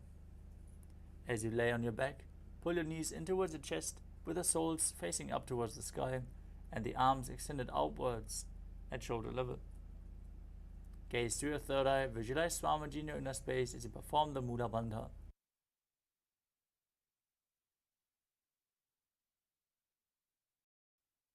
दो हाथ सीधा सा करे तिनसो बेसपा करे. Next up is the Jatara Parivritti. This asana consists of 3 steps. We're going to perform all 3 steps and then repeat them on the other side. Now, extend your arms out to the side and pull your knees in towards your chest. This is going to be the neutral position for this asana. Then drop one knee to the side and extend the other leg down. This is step 1. Bend both knees to the side. This is step 2. Extend both legs to the side. Hold the feet, gaze away from the feet. Step 3. Now visualize Swamiji and perform the Mula Bandha and return to the neutral position with your knees up against your chest, arms extended to the side. Then drop the other knee to the side, extend the opposite leg. Bring both knees to the side and extend both legs as you gaze away.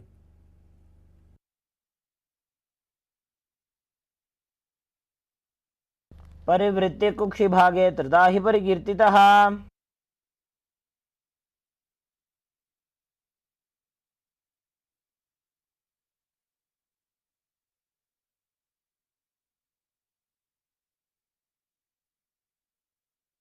Next up is Dvipada Pitam.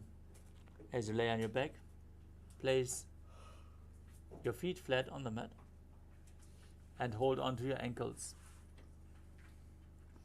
As you push your hips up, gaze towards your nose and visualize yourself as sturdy as a bridge. Perform Murcha Kumbhaka as you exhale while keeping Jalandhara Bandha engaged. Also perform the Mula Bandha and internally chant Om Nithyananda Paramashivoham in Dvipada Pitam. प्रतिक्रियायुतं द्वन्द्वपीठ सर्वबलप्रदम्.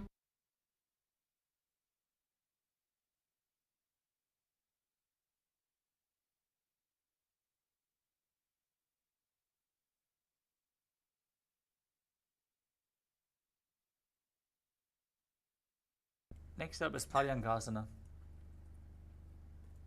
With your feet flat, bring your hands over your head. Bring the palms down on the mat with the fingers pointing towards your feet and then push your entire body off the mat. Visualize yourself being as sturdy as stone furniture as you breathe calmly through your nose in Sahaja Kumbhaka and perform the Mula Bandha.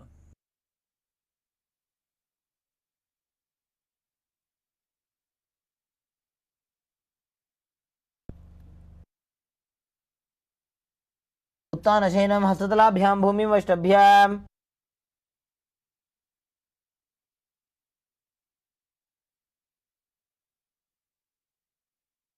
Next up is Shvotanasana.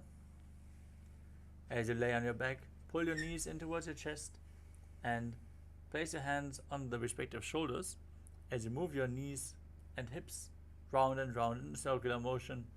Visualize yourself as a dog playfully rolling around on its back.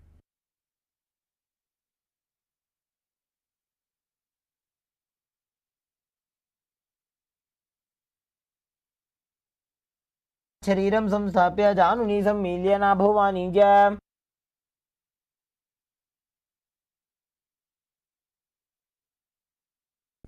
Next up is the Viparita Karani. As you lie supine, place your arms flat on the mat and then raise your legs and hips up straight. Use your hands as a support to keep the balance and then start moving your legs around in a circular motion. Visualize Swamiji as you perform Murcha Kumbhaka with Jalandharbandha and Mudabandha engaged. भूतले सुशिरो दत्त्वा घेनये चरणद्वयम्.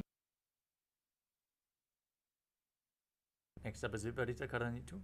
Keep visualizing Swamiji as you stop the movements of your legs.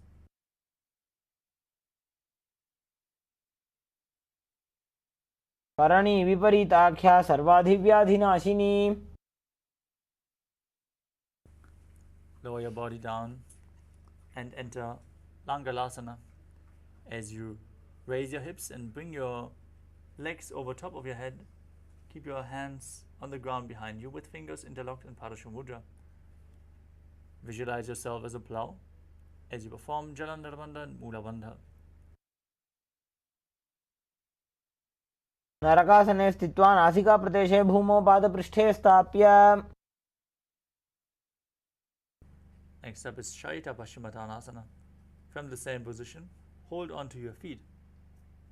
This is one of the 84 asanas revealed directly by Paramashiva himself. Perform Jalandharbandha and Mudabandha.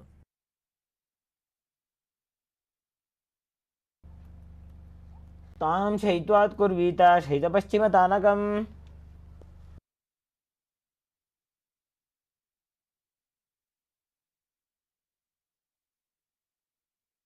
Next up is Supta Konasana.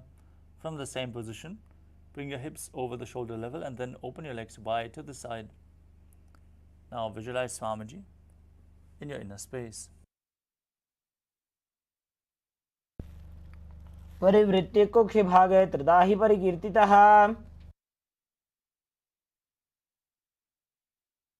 Next up is Chakrasana. As you join your feet back together above your head, hold onto your ankles and then roll onto your back, keeping your legs and arms straight and visualizing yourself as a chakra, a wheel.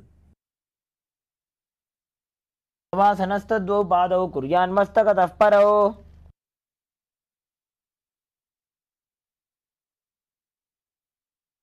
The next asana is Supta Prasarita Padangushtasana. As you stretch your legs up above your body and hold onto the big toes in Prana Mudra with arms and legs straight, open your legs wide to the side. Visualize Swamiji perform the Mula Bandha and breathe in Ujjayi Pranayama, making an ocean-like sound with your mouth. उत्तानपादं क्रौञ्चं च मरीचिं वीरभद्रकम्. Now join your feet back together above your body, still holding onto the big toes in Prana Mudra in Supta Padangushtasana as you visualize Swamiji. उत्तानपादं क्रौञ्चं च मरीचिं वीरभद्रकम्. Next up is Matsyasana. From Supta Padangushtasana, place your feet onto opposite thighs, crossing your legs into Padmasana. Now bring your legs flat, bring your hands over your head and hold on to opposite elbows as you gaze to the nose and visualize Matsya, the fish avatar of Lord Vishnu, in Matsyasana. मुक्तपद्मासनं कृत्वा उत्तानशयनं चरेत्. Next up is Parasharamasana. From the same position, place the back of the right hand on top of the left. As you keep the palms facing up, gaze to your nose and visualize the Rama in your inner space.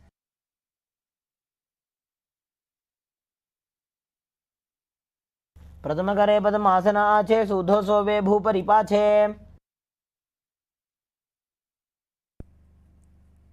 The next asana is Sarvangasana. With your legs in Padmasana, place your hands at the lower back and raise your hips and your legs up. Support your lower back with your hands, with the elbows on the ground as you gaze to the nose and visualize Swamiji in your inner space. क्षेत्र संक्षेपात् सर्वांगासनमुत्तमम्. Next up is Vrishikasana. As you lay on your back, place one foot on the opposite thigh. Pull the opposite knee towards your chest as you extend your arms up above your head and hook your fingers forward. Gaze to your third eye and visualize yourself as a scorpion as you breathe in Murcha Kumbhaka with Chalanadavanda and Moolavanda engaged. प्रथमशेन सूधः शीर्षकेशिकी सन्धि सुदाखे.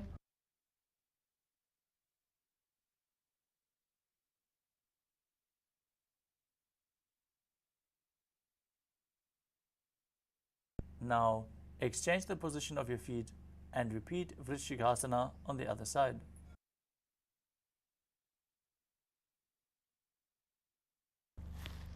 प्रथमशेन सूधः शीर्षकेशिकी सन्धि सुदाखे.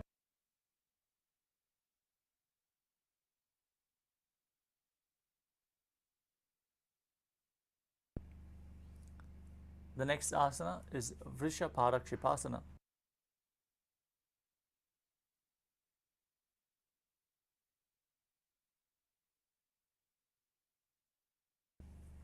As you lay on your back with your fingers interlocked behind your back,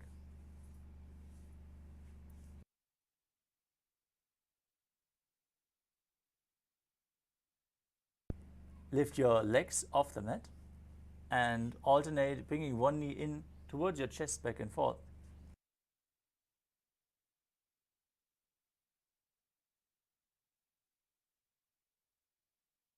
Visualize Swamiji in your inner space and calmly breathe through your nose.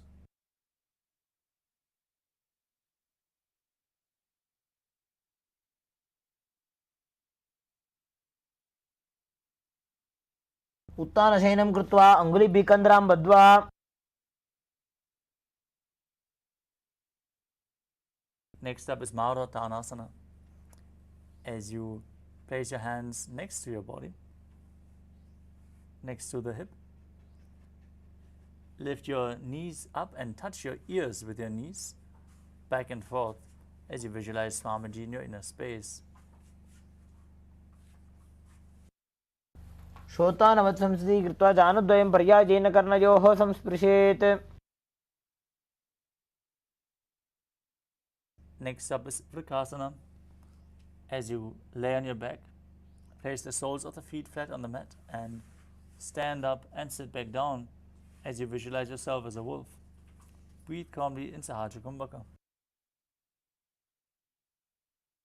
उत्तानशयनं कृत्वा पादतलाभ्यां भूमिं धृत्वा.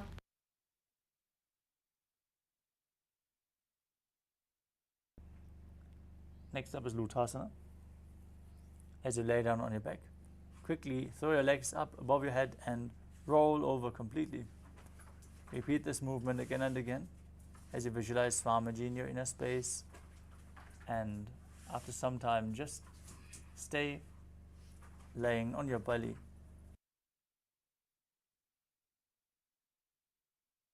उत्तानशयनं पादौ शिरौ उल्लङ्घ्य.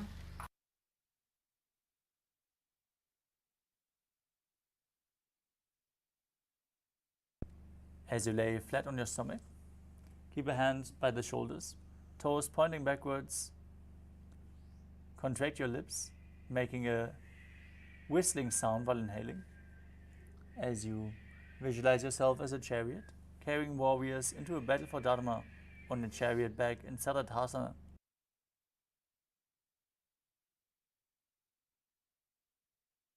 निब्जशयनं कृत्वा नाभिं भूमौ निधाय. Next up is Dehalyu Langanasana. As you push your body up into a plank position, jump your feet back and forth in between your arms. Visualize yourself transcend body and mind. हस्तद्वयं बद्ध्वा तन्मध्यचरणद्वयम् उड्डानैव बहिरानीज्य. We move on to Jati Asana. From a standing position, bring your hands to the feet and walk around on the mat as you visualize yourself as a wise 6-year-old elephant. अथ जात्यासनं वक्ष्ये येन जातिस्मरो भवेत्.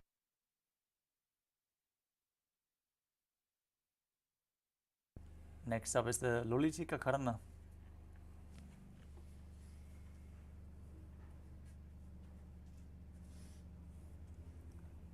As you stand with the knees bent and the feet pointing upwards, bend your elbows and move the arms around your body as you open up your chest and rotate your head in all directions.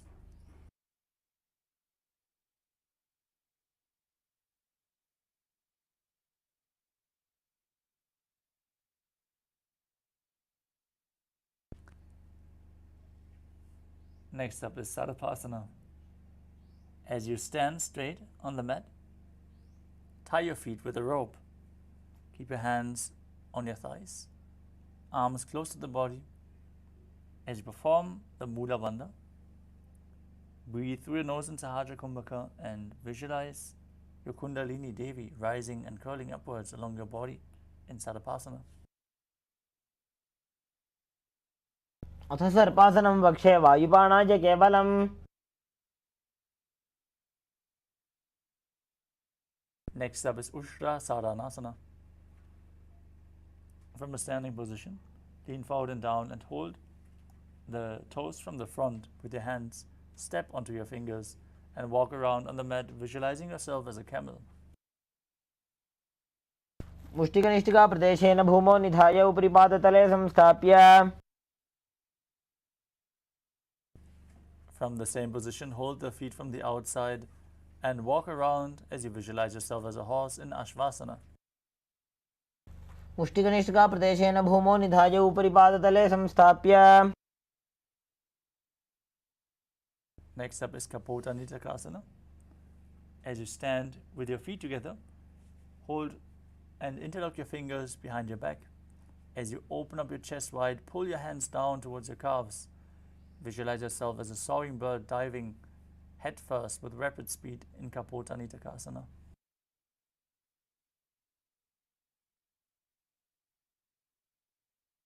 पादतले भूमौ निधाय पृष्ठभागेन हस्तोज्जङ्घापर्यन्तं नीत्वा.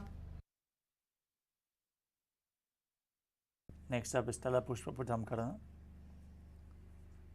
Now stand tall with the palms together in Namaskara Mudra. Gently bend the knees and keep the toes pointing outwards. Bow down to one side, open up your palms and raise the respective heel and knee as you visualize yourself holding a bouquet of flowers and offering it to Paramashivoham.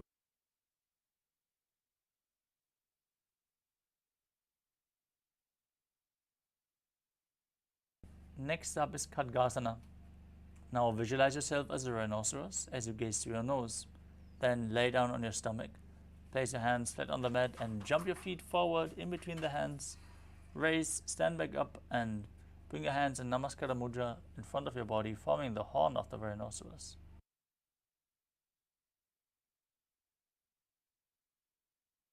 द्विजसरतमासनं कृत्वा पादतलाभ्यां भूमिं धृत्वा.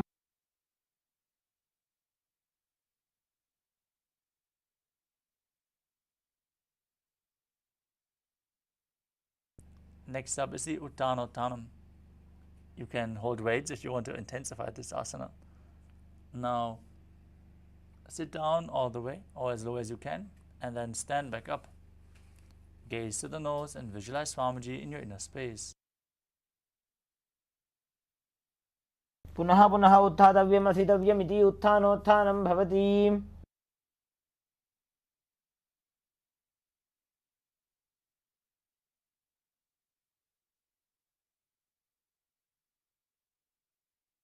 Next up is Musalasana. Now stand straight with the arms above your head and jump repeatedly as you visualize yourself as a mace. स्थित्वा ऊर्ध्वं बाहुनयेत्.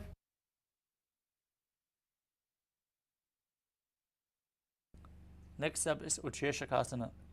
Now hold one foot with both hands and pull it up towards your chest.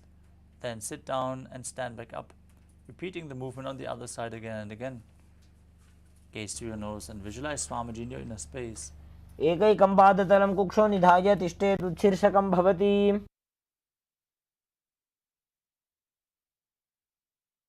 Next step is Parshvajanu Karana.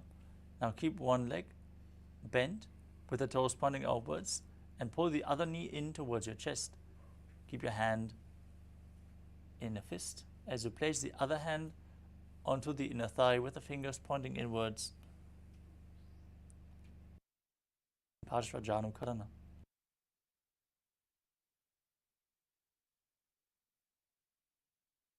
Next up is Tandavasana. Now visualize yourself fiercely dancing as Lord Shiva. As you extend your arms and one leg forward, sit down and stand back up. एकेन पादेन स्थातव्यं ताण्डवासनं भवति.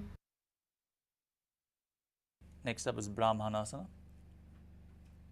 As you keep the left foot towards the inner right thigh, keep your hands hanging down at the side of the body in a relaxed way. Visualize Lord Brahma blessing you from within. Breathe calmly through your nose in Sahajra Kumbhaka and perform the Mula Bandha.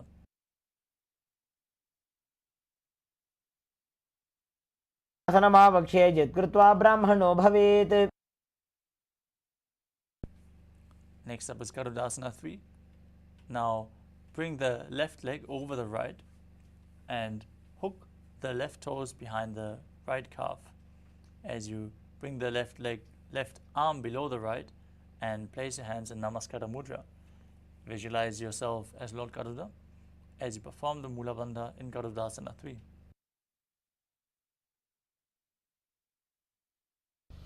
उत्थानकूर्मपीठं च संहिमस्कारुणमेव च. Next up is Ekapadasana. Now bring the left foot to the opposite hip. Keep your hands hanging down by the knees as you visualize Swamiji in your inner space in Ekapadasana. रक्षाङ्घ्रिं वामपादस्य जङ्घोपरि निधाय च.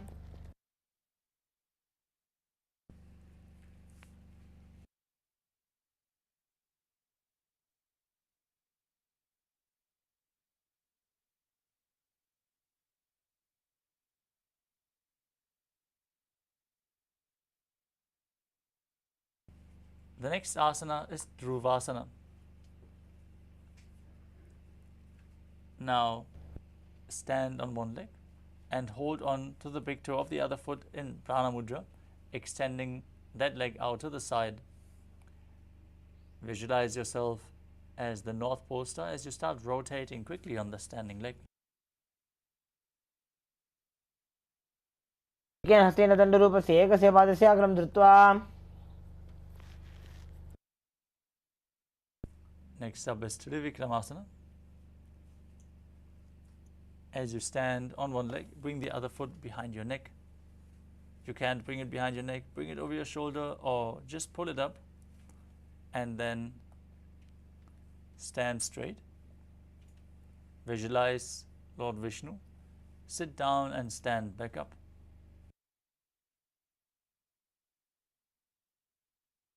भूमिं विष्टम्भः पादाग्रद्वये मूर्धमुन्नयेत्. Now repeat Parshvajanu Karana. On the other side, pull the other knee in towards your chest.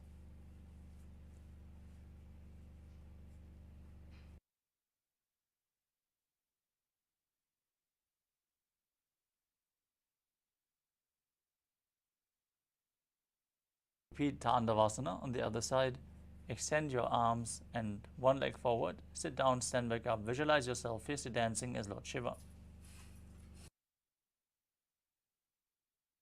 स्थातव्यं ताण्डवासनं भवति.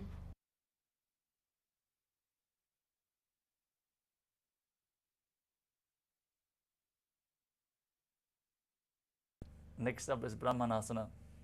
Now, keep the sole of the other foot towards the inner thigh. Hands relaxed by the sides. Visualize Lord Brahma blessing you from within. ब्राह्मणासनमावक्ष्ये यत्कृत्वा ब्राह्मणो भवेत्. Repeat Garudasana 3.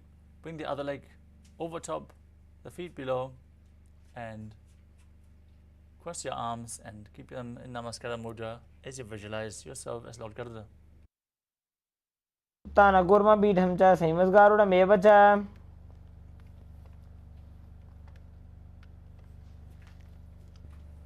Now repeat Ekapadasana on the other side as you place the foot on top of the opposite thigh, hands hanging down by the knees.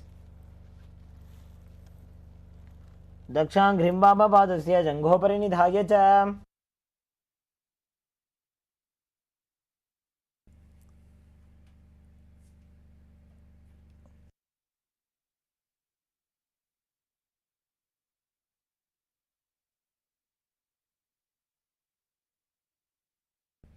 Now repeat Dhuruvasana on the other side.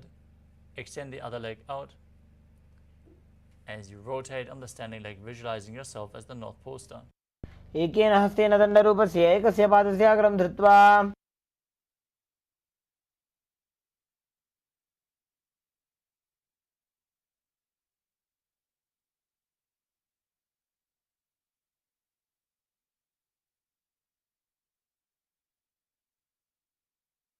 Now repeat Triviknamasana on the other side. Sit down and stand back up as you visualize Lord Vishnu in your inner space. Perform the 3 steps of Lord Vishnu. शिवायां पादं संस्थाप्य स्थातव्यम् उत्थातव्यं त्रिविक्रमासनं भवति.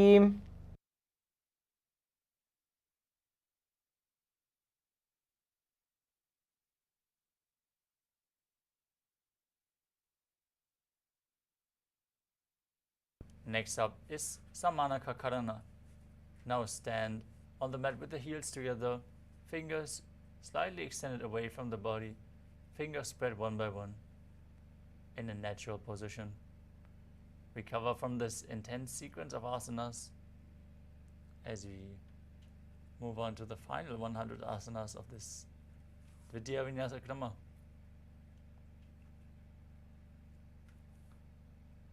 Starting with Gorak Anjali Asana.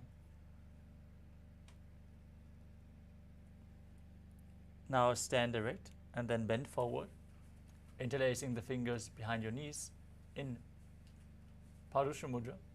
Squat down, bring your hands to the navel. Visualize the great sage Goraknath, founder of the Natha Yoga Hindu Sampradaya. As you perform Jivachala Kumbhaka, inhale deeply and then move the retained prana freely within your system.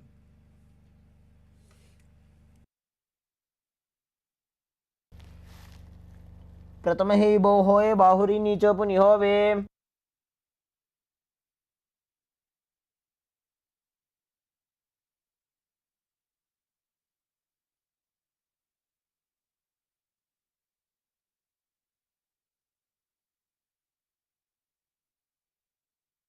Next up is Kanchi Asana.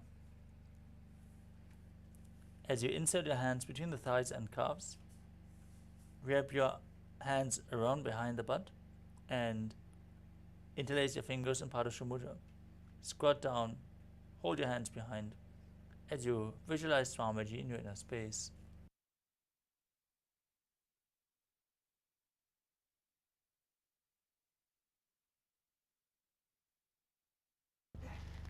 ऊर्मूले इतरपादस्य कनिष्ठिकाप्रदेशगुल्फं संस्थाप्य.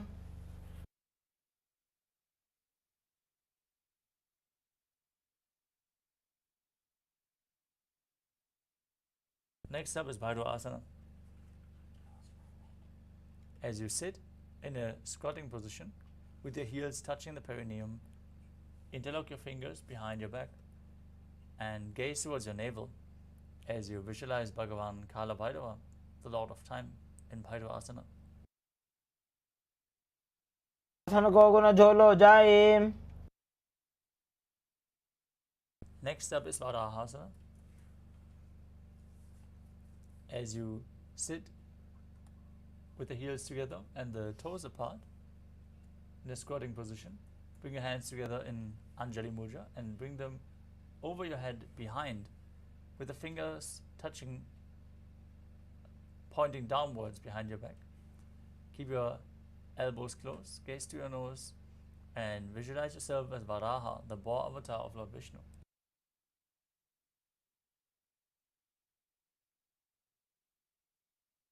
घ्रिम्बामपादस्य जङ्घोपरि निधाय च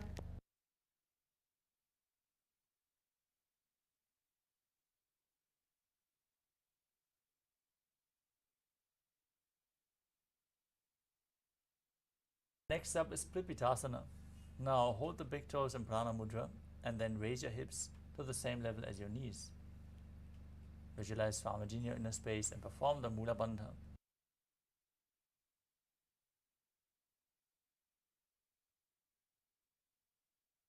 प्रथम हि बो होए बाहुरी नीचो पुनि होवे. The next asana is Pakasana. Now place your hands flat on the ground, shoulder width apart. Bring your knees onto your arms towards your armpits. Lean forward, raise your feet up. As you balance on your arms, visualize yourself as a crow and perform Jivachala Kumbhaka. Move the retained prana up and down within your system.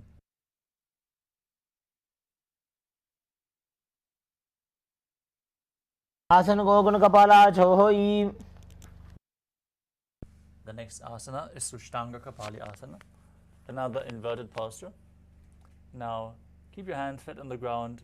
Bring the crown of your head to the mat, forming a triangle.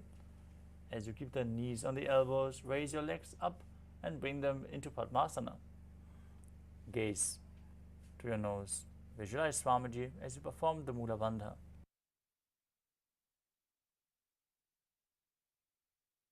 जानुर्वोरन्तरे बाहु कृत्वा पादौ च गोपयेत्.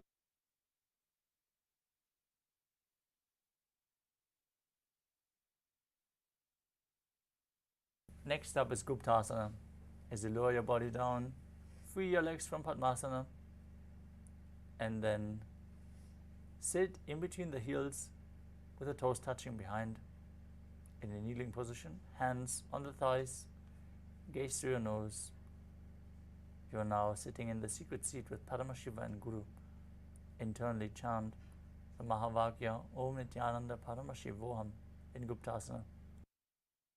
जानुर्वोरन्तरे पादौ कृत्वा पादौ च गोपयेत्.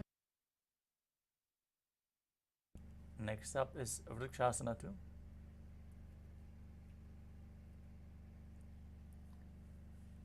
Now place your hands on the mat and raise your body up into a handstand. If you need the support of a wall, set yourself up in front. If you have a partner, they can aid you in performing this asana. Everyone should perform this asana to purify all the 7 chakras. So try to perform the asana to the best of your capability as you visualize yourself as a tree with deep roots growing into the ground. सप्तचक्रक्षालनाय वृक्षासन विशेषकान्. Next up is Shibu Asana from the headstand position.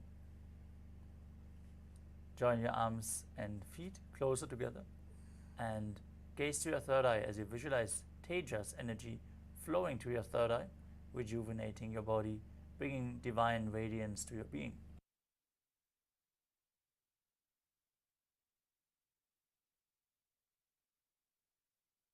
Mahi Gulf मिलाए.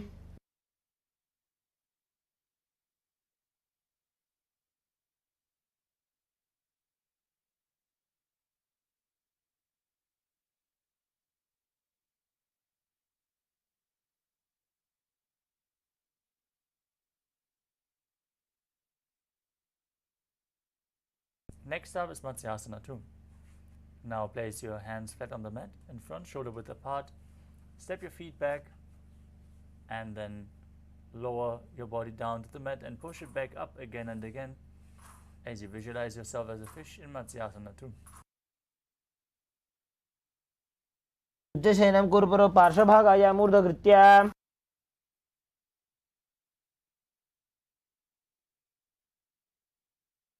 Next up is Sadapasana 2. As you lay on your stomach, place your hands on the hips and lift your upper back and move your chest from left to right as you visualize and move your body like a snake. Perform the Mula Bandha.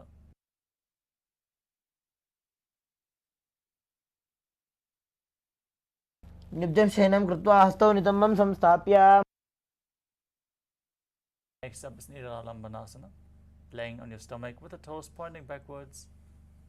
Place your hands in the Padma Mudra by touching the thumbs and little fingers. Then place your chin on top of your hands and keep the elbows on the mat as you feel self-supported and completely independent.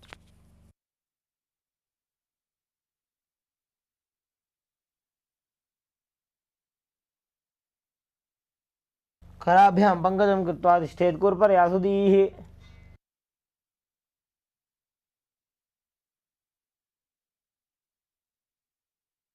Next up is Chaturasana.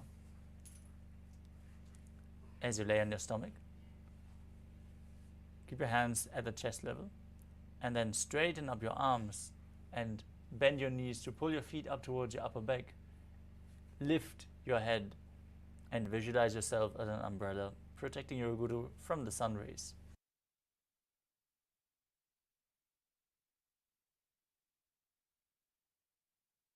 स्थित्वा हस्तराभ्यां भूमिं धृत्वा. Next up is Vajrasana. As you sit on your knees, extend your arms out in front and place your hands on the ground. As you place your forehead on the ground as well, keep your perineum on the heels, gaze on the nose and visualize yourself as Vajra, the weapon of Indra, symbolizing indestructibility in Vajrasana.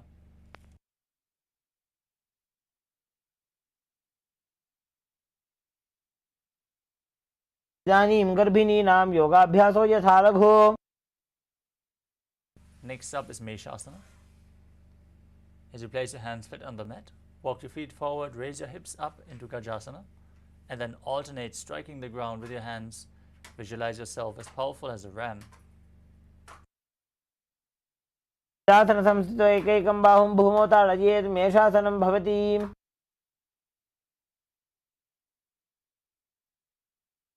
Next up is Ajasana. From Gajasana, raise your legs up and slowly bring your head down towards the ground as you visualize yourself as unborn, existing for all eternity. गजासन संस्थितो पादद्वयमन्तराळे कृत्य. Now sit in a kneeling position. Hold onto the big toes behind your back. As you pull the feet in towards your perineum, place your hands on top of the thighs, gaze to your nose, and visualize Swamiji in your inner space as you perform the Mula Bandha.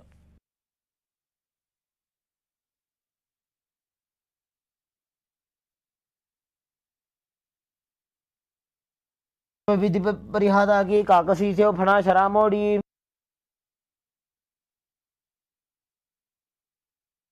Next up is the Angamotanam.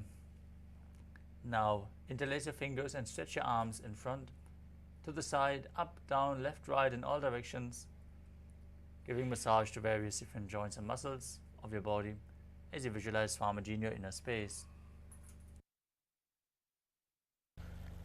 हस्तयोऽङ्गुलिर्बद्ध्वा हस्तयोर्मध्यात् सर्वमङ्गं निष्कासयित्वा.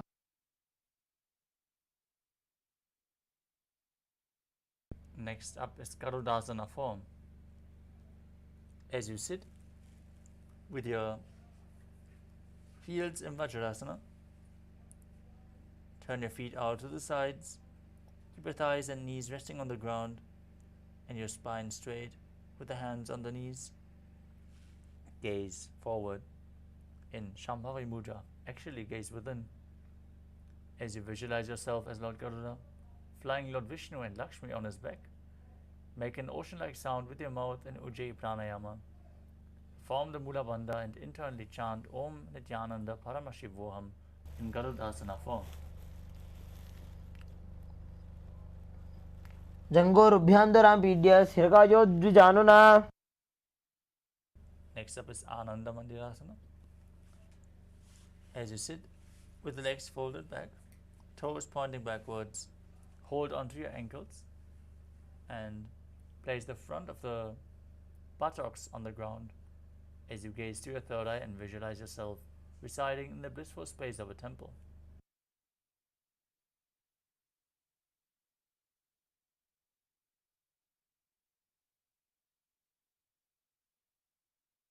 अथ वक्ष्यवीरनाथ आनन्दमन्दिरासनम्.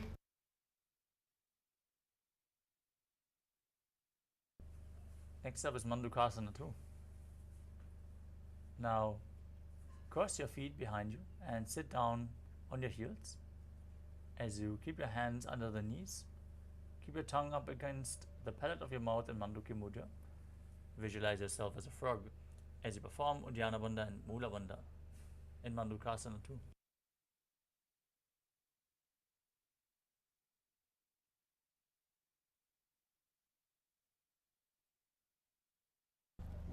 पृष्ठं सम्पीड्य गुल्फाभ्यां जान्वङ्गे सबलयाकृतिः. Next up is Narasimhasana. Now, place your toes down and raise your heels as you sit down on the raised heels. Keep your knees wide apart. On the ground, place your hands flat on the mat in front of you, with the thumbs touching and the base of your hands touching the toes.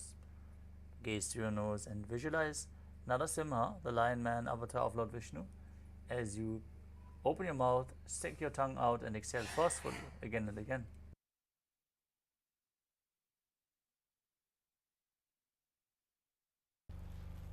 दो फणा पानी होय वैसे एड़ी दो गुदानी वैसे. Next up is Bishrakasana. Sitting on your raised heels with the knees spread wide. Keep your hands on the thighs. Gaze to your nose. Then place both hands over top of your mouth. Bring the thumbs underneath the teeth. Close your lips. Then inhale through the right nostril and exhale through your mouth as per your capacity in Vishraka pranayama. As you visualize yourself as Devi, victorious over all your fears.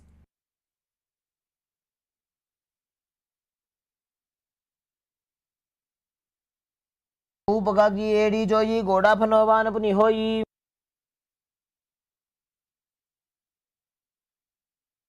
Next up is Makadasana. Now bring the soles of the feet together, top of the feet flat on the mat behind you.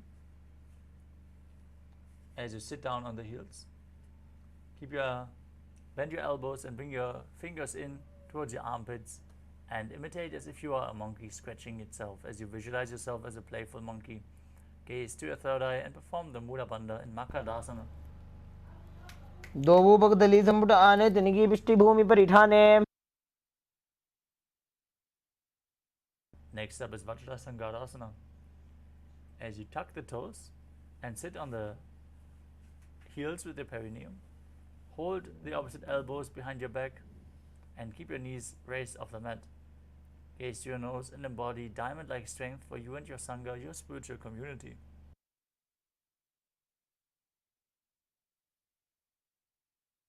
प्रथम जी प्रथम पणा पानी होय वैसे एड़ी दो गुदानी वैसे.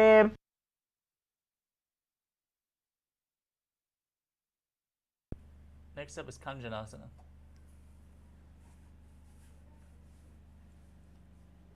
As you keep your toes down, ankles crossed behind, and sit on your heels, place your palms to the sides of your body. Gaze to the nose. Visualize perfect health beyond any and all physical or mental ailments as you perform Uddiyana Bandha and Mula Bandha.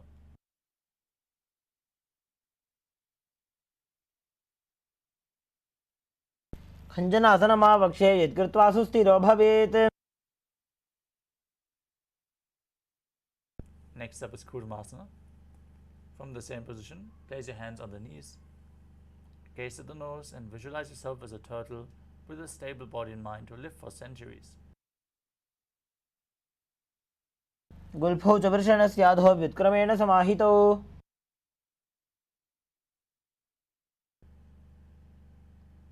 Now shift your gaze to the nose and your visualization to Swamiji in Yogasana.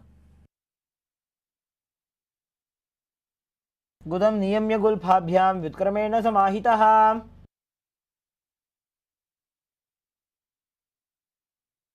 Next up is Vijyogasana. Now cross your feet behind with the toes down close to the opposite heel, opposite knees. Hold your legs with your fingers inside and the thumbs outside. As you gaze to your third eye and visualize a space of eternal oneness, Advaita, with your Guru in Vijyogasana. गोड़ा वामो वो होई गोड़ा आड़ा राखे दोई.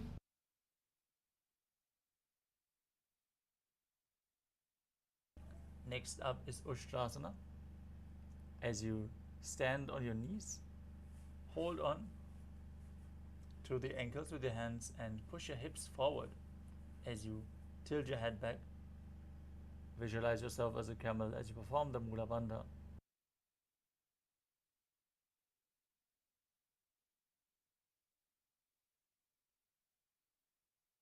मेरुदण्डग्रन्थि दाढ्या संविपादयिषु पुमान्. Next up is Chatyasana.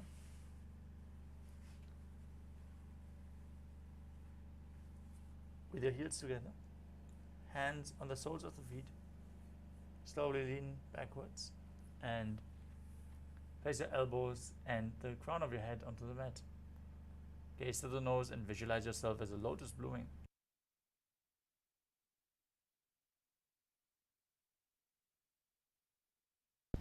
दो AD संपड़ करे 16 मूलद्वारी तो इधरे. Next up is Vidathasana. As you sit on the knees with the thighs and calves together, lean back and touch your back to the ground and raise back up. You can use your hands for support if needed as you gaze to the nose and visualize the healing and liberation of all causal, subtle forms of your body. जंगा पृष्ठभूमो निधाज्य जंगोत्रयोः ऊरुनी संस्थाप्य.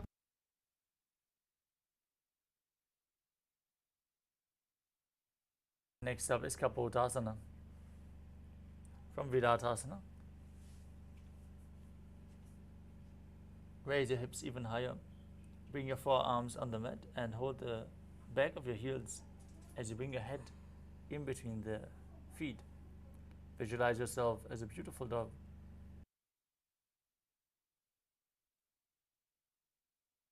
मेरुदण्डग्रन्थि दाढ्या संविपादयिषु पुमान्. Next up is Varasana.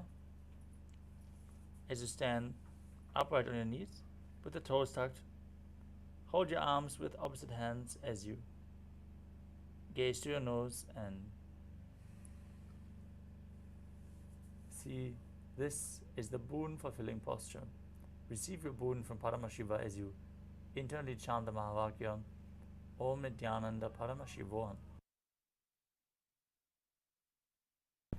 जानुनी भूमौ संस्थाप्य हस्ताभ्यां बाहु परस्परं धृत्वा. Next up is Varahasana too. From a kneeling position, bring your forearms down to the mat and place your hand on top as you sit down on your heels with the toes tucked. Visualize yourself as Varaha, the boar avatar of Lord Vishnu, in Varahasana too. सूर्यं चन्द्रं भेदनानि आसनानि निकत्यते. The next asana is Mundasana, another inverted posture. Set yourself up in front of a wall if required. Now, place your forearms on the mat, elbows shoulder width apart. Interlock your fingers. Place the crown of your head onto the ground. As you walk your feet forward, raise your hips and extend your legs up straight. Gaze to the nose and visualize yourself as a love tree. अधो मुण्डासनं वक्षे सर्वेषां प्राणिनां सुखम्.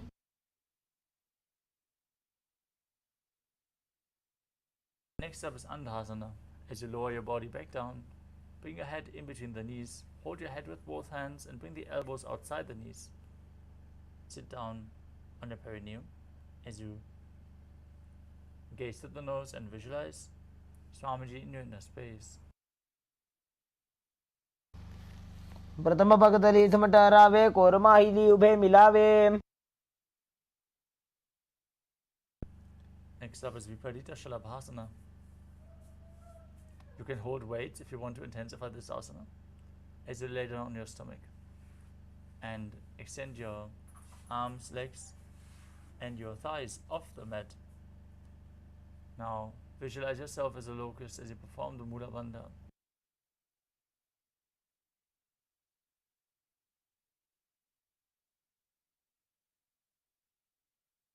भासन भेदाश्च नटभेरुंड नामके. Next up is Kapalasana. As you keep the hands at the side of your hips with the palms facing down, raise your entire legs up off the mat, keeping the feet together. Now visualize your skull representing the mind with purified thoughts and the strong will to attain enlightenment. पालं भूमो निधाय.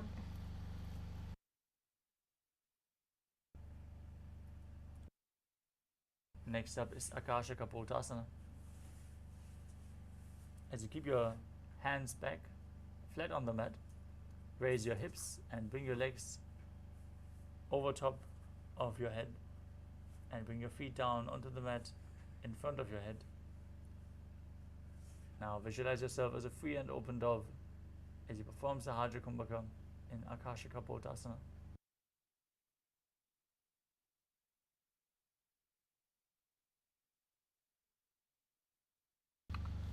उष्ट्रासने स्थित्वा चरणो भूमेरुत्थाप्य.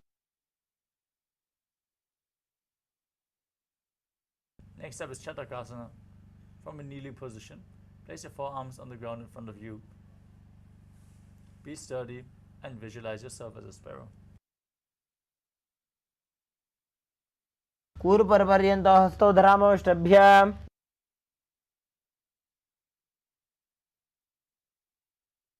Next up is Vriddhishikasana 2. With your forearms on the ground, raise your hips up and bring your legs over top of your back with the feet touching your head. Visualize yourself as a scorpion. पुच्छ प्रतिमाङ्घ्रिपार्श्वे धृत्वा स्वशीर्षे चिबुकं विधार्यकौ.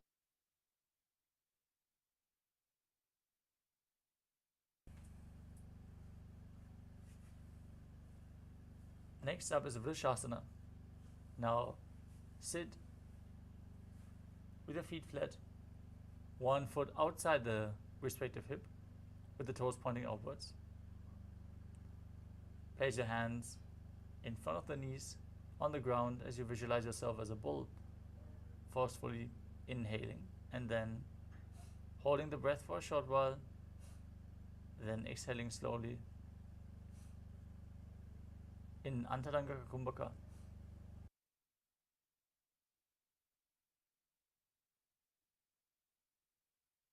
याम्य गुल्फे पादमूले वामभागे पदेतरम्. Next up is Lolasana. With your hands flat in front, lift your body up off the ground and cross the toes of the left toe over top of the right. Visualizing Swamiji in your inner space in Lolasana. लोलासनं सदा कुर्याद् वायुलोलापघातनात्. Now place your perineum on the opposite heel as you repeat Vrishasana on the other side. याम्य गुल्फे पादमूले वामभागे पदेतरम्. Next up is Balagunasana.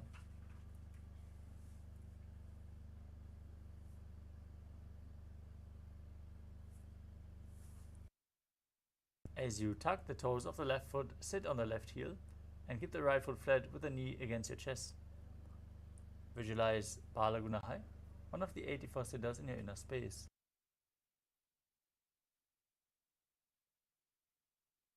आसन को गुण जल विकार जाई.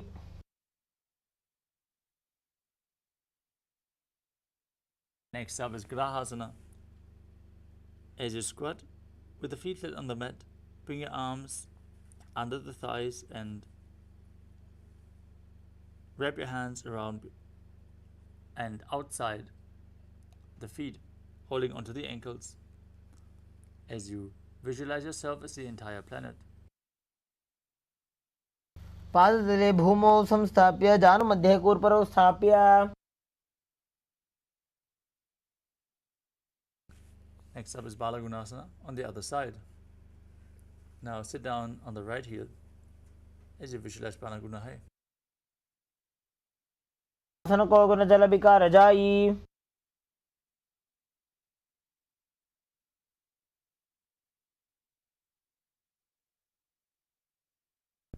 Next up is Utkatasana.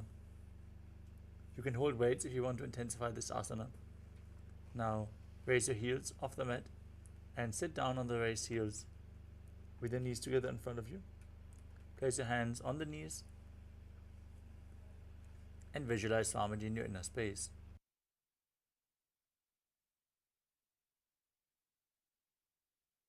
स्पिजोस्ति यतो उर्वजानो यत्रासने पादतलद्वयोपरि.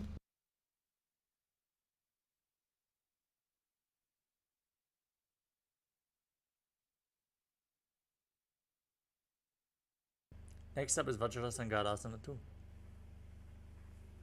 As you sit on the toes, the perineum on the heels, knees spread wide, lift off the ground, hold onto opposite elbows behind your back, and visualize Swamiji in your inner space. प्रथम प्रणा पाणी होय वैसे दो वेड़ी गुदानी वैसे. Next up is Anilasana. Now place your hands flat on the mat and step on top of your hands with your heels. As you squat down, keeping your arms straight in front of your body, gaze to your nose and visualize you are able to live off air alone.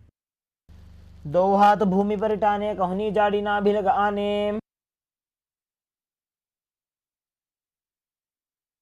Next up is Padukasana. Now place the backs of your hands onto the mat and step your feet on top of your hands, wrapping them around the feet like a shoe, and start walking around on the mat as if you're wearing padukas walking across India. हस्ततलयोः पादतले कृत्वा तिष्ठेत् गच्छेत् पादुकासनं भवति.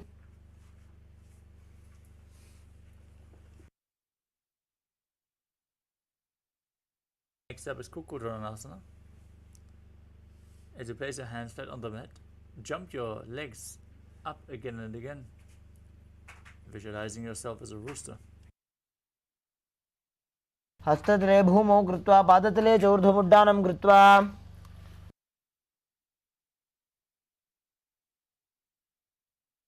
Next up is Viparita Nrityasana. As you keep your hands flat on the mat, jump your legs up into a handstand, and start dancing around on your hands as you feel yourself become free of all inhibitions. हस्ततलाभ्यां भूमिं वष्टभ्य ऊर्ध्वपादाग्रे कुर्वन्.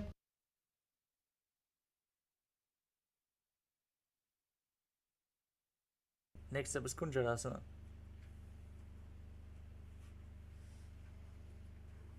As you place one palm flat on the mat, bring the other hand toward your head and visualize Swamiji in your inner space as you perform the Mula Bandha. अथ वक्षे Mahadev कुञ्जरासनमुत्तमम्. Now exchange the position of your hands. Repeat Kunjarasana on the other side. अथ वक्षे Mahadev कुञ्जरासनमुत्तमम्.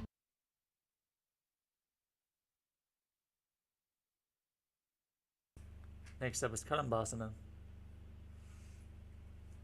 As you squat down,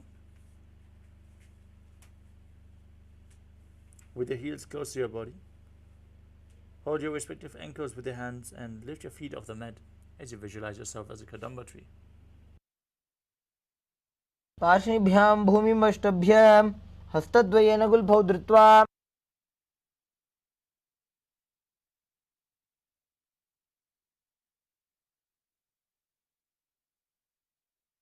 Next up is Pavana Muktasana. As you keep your feet flat, holding the opposite knees with your hands, pulling the knees in towards your chest. Visualize that any excess vata is being released from or balanced within your system. योस्तु पादयोः पाणिं लात्वा स्वस्वनितम्बके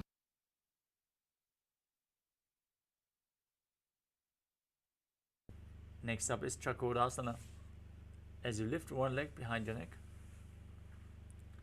bring the other leg extended forward, and then raise your entire body off the mat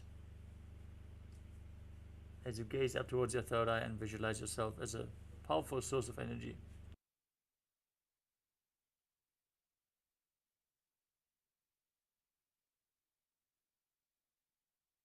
चतुष्पादपीठं वज्रासनं तथा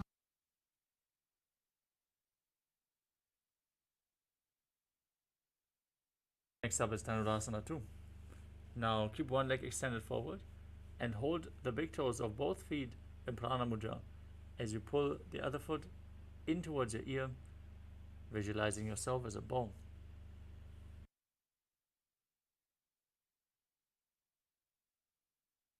पादाङ्गुष्ठौ तु पाणिभ्यां गृहीत्वा श्रवणावधि Next up is Ashtavakrasana. As you hook one foot over top of the respective shoulder, bring the other foot over top, extend both legs to the side, lean forward, balance on your arms as you visualize yourself as a flying crane. वासिष्ठमथ कौण्डिन्यमूर्धकुक्कुटमेव च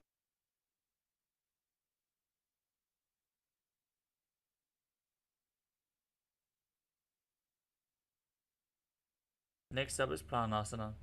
Now place one foot on top of the opposite thigh and bring the respective shoulder underneath the raised knee, pushing the opposite leg down with your hand. Gaze to your third eye and visualize you're immortal and able to exist solely from prana. एतत् प्रभेदं वक्ष्यामि करोति यः स चामरः Next up is Parshvamatsyendrasana. Now bring one heel to the outside of the opposite hip and step the other leg over top of the knee. Now twist one elbow outside the raised knee, bring your arm underneath and interlace your fingers behind your back as you gaze to your third eye and visualize Sage Matsindrana, the master of Hatha Yoga.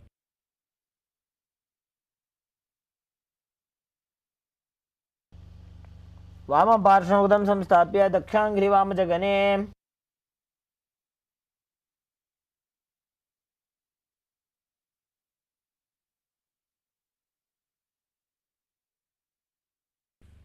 Next up is Chakrasana on the other side. Now bring the other leg behind your neck. You can also pull it up towards your chest or bring it over your shoulder. Cross it over the knee. If you can't, bring it behind your neck. Then extend the other leg forward and lift your entire body off the mat as you gaze to your third eye and visualize yourself as a powerful source of energy.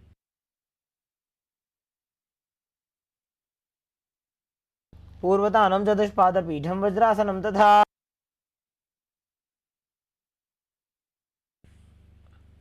Next up is Dhanurasana 2. Hold onto the big toes in Prana Mudra and pull the other foot in towards your ear as you visualize yourself as a bow.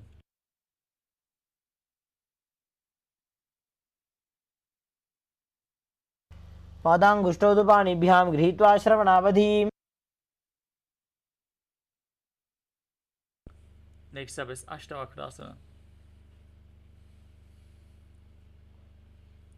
On the other side, now bring the other foot over top of the respective shoulder, hook the opposite leg over top and extend the legs out to the side as you lean forward and balance, visualizing yourself as a flying crane.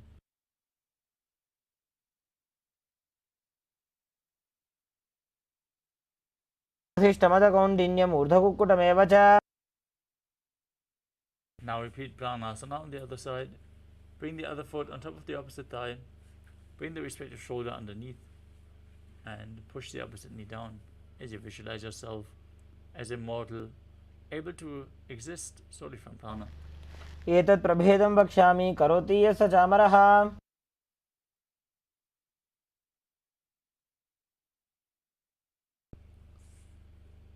Next up is Parshvamatsyendrasana on the other side. Now bring the other heel towards the outside of the hip. Step the opposite foot over top. Twist your elbow around the raised knee. Bring the arm below and interlace your fingers behind your back. As you gaze towards your third eye and visualize Sage Matsindranath, the master of Hatha Yoga. पार्श्वाभ्यां धृततेजास्तु पार्श्वमत्स्येन्द्रमुत्तमम्. Next, Asana. As you bring one heel against the groin, lean forward and down, hold onto the front foot with both hands. As you visualize Swamiji in your inner space. एकं पादं प्रसार्य एकं पादस्य पार्श्वना Seoni सम्पीड्य. Next up is Crown Shasana. Now bring the foot from the groin outside of the hip and hold onto the sole of the front foot as you lift it up towards your third eye, visualizing yourself as a crane. वासिष्ठमथकौण्डिन्यमूर्धकुक्कुटमेव च.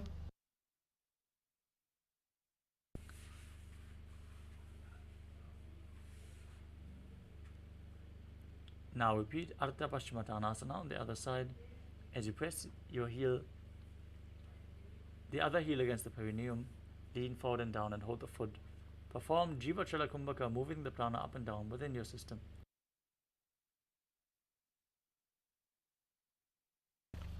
एकं पादं प्रसार्य एकं पादस्य पार्श्वना Seoni सम्पीड्य. Now bring the other foot outside the hip and hold the sole of the opposite foot extended up as you visualize yourself as a crane in Crown Shasana on the other side. उत्तानपादं क्रौञ्चं च मरीचिं वीरभद्रकम्. Next up is Swastikasana. Now place your feet in between the opposite thighs as you gaze to your nose and embody peace, well-being, good fortune and prosperity. Visualize the swastika as you perform the Mula Bandha.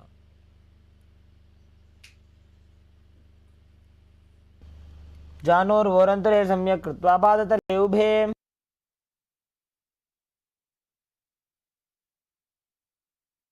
Next up is Gorakshasana. From Swastikasana, cover your heels with your hands. Gaze towards your nose as you visualize the great sage Goraknath, founder of the Natha Yoga Hindu Sampradaya, in your inner space. जानोर्वोरन्तरे पादौ उत्तानो व्यक्तसंस्थितौ. Next up is Bhagasana. Now bring the left heel to the perineum and the right foot over top of the left. Then get ready to enter Shanmukhi Mudra as you visualize Swamiji in your inner space and meditate on Arihanta, the enlightened one. Gaze to your third eye and exhale as you close your mouth with ring and little fingers, your nostrils with the middle fingers, your eyes with the index fingers, and your ears with the thumbs. वामपार्श्वमुदं संस्थाप्य. Next up is Yogasana 2. As you keep your feet on top of opposite knees, place your hands to the side of your body with the palms facing up. Gaze towards your nose, visualize Swamiji in your inner space as you breathe in Kakachanchu Kumbhaka, rolling up your tongue and keeping your mouth in the shape of the beak of the crow. As you inhale through the tongue, gaze to your nose and visualize yourself. Visualize Swamiji in your inner space. उत्तानौ चरणौ कृत्वा संस्थाप्योपरि जानुनोः. Next up is Urdhva Kukutasana.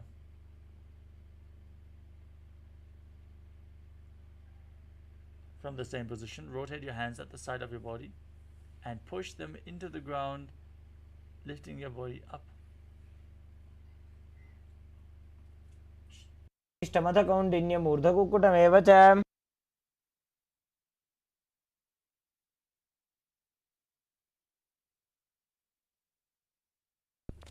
Next up is Siddha Haratali Asana. From Padmasana, bring your hands in between the thighs and calves. Place them on the mat without lifting your body up. Stay seated on the mat as you gaze to your nose and visualize Swamiji in your inner space. प्रथम पद्मासन को करे हस्तदो भूगोड़ासन दिधरे. Next up is Hamsasana. As you push your body up from that same position, gaze towards your nose and visualize yourself as an elegant swan. कुक्कुटासने स्थित्वा स्कन्धपर्यन्तमूरोनि नीत्वा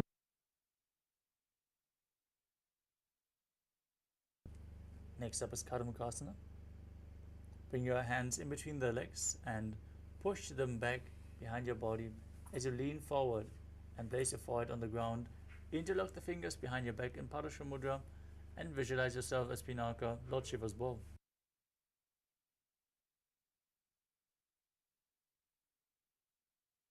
प्रथम पद्मासन को करें, घोड़ासन दिमाही कर इधर है. Next up is Kurmasana 2. Now push your arms in between the legs, bend your elbows, and hold on to the respective shoulders as you visualize yourself as a turtle having a stable body and mind to live for hundreds of years.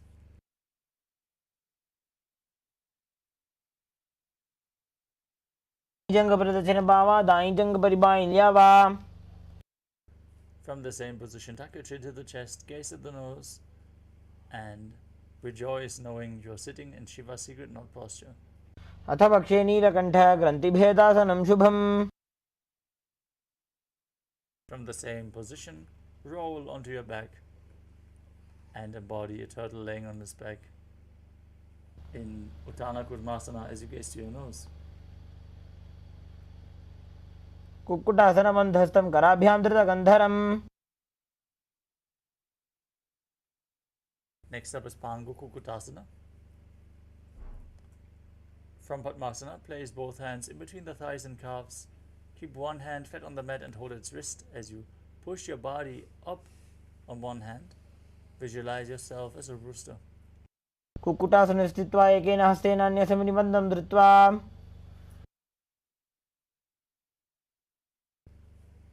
Next up is Pangu Kukutasana on the other side. Place the other hand on the mat and lift your body up off the mat.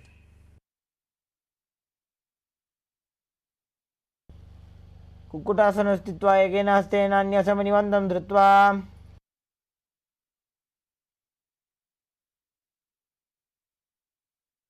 Next up is Kridrasana from Padmasana.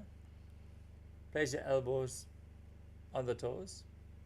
Interlock your fingers in Parusha Mudra and press your chin down on the fingers as you push your thumbs towards your throat.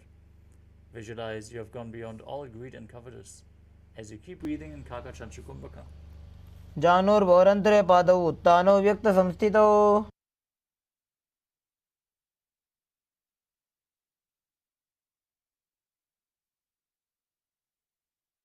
Next up is Padmasana 3. As you sit in Padmasana, keep your hands on the respective knees. Then move your right palm over top of the left with the palms facing up. Gaze to your nose. Visualize Swamiji in your inner space as you perform all three bandhas Mahamudra Bandha.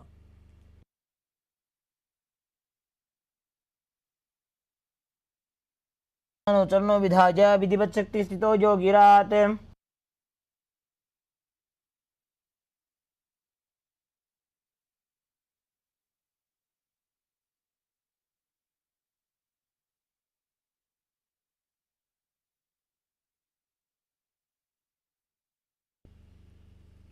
Next up is Padmasana form. Now place your hands on top of the respective knees. Flat, gaze to your nose and visualize Paramashiva in your inner space. Keep breathing in Kakachandra Kumbhaka, perform the Mula Bandha and internally chant the Mahavakya Om Nithyananda Paramashivoham in Padmasana form. एतत् पद्मासनं कुर्यात् प्राणवायु प्रसिद्धये.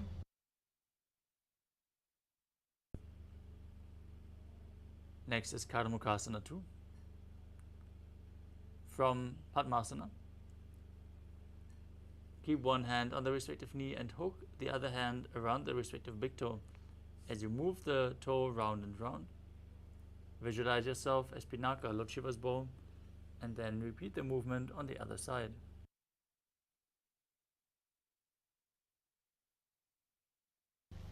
अथान्यासनमावक्ष्ये योगपूरकरक्षणात्.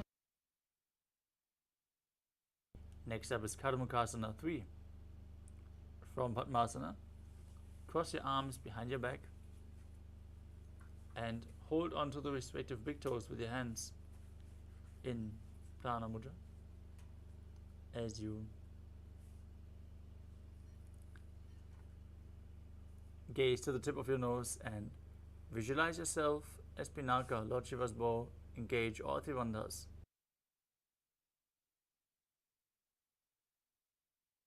कर्मुकासनमाक्षित्य उदरे पूरयेच्छुखम्. Next up is Dridhasana. From the same position, open your chest and gaze to your third eye as you visualize yourself as the action of Paramashiva's third eye, destroying anything you come across. ऊरुभ्यामुपरि स्थाप्य पादयुग्मं प्रयत्नतः. Next up is Nagrasana. From the same position, roll onto your back. Try to keep holding onto the big toes if you can. Otherwise, lay on your crossed arms behind your back with the legs in Padmasana. Gaze to your nose and visualize yourself as a snake as you breathe calmly through your nose in Sahadra Kumbhaka. प्रथम पद्मासन को ठाने दो हाथ पाछाने आने. Next up is Kandukasana. Free your arms and legs. Place your feet flat on the mat and then pull your knees towards your chest, raising the feet. Pull them in towards your chest as you bring your chin towards the knees. Squeeze your body into a ball.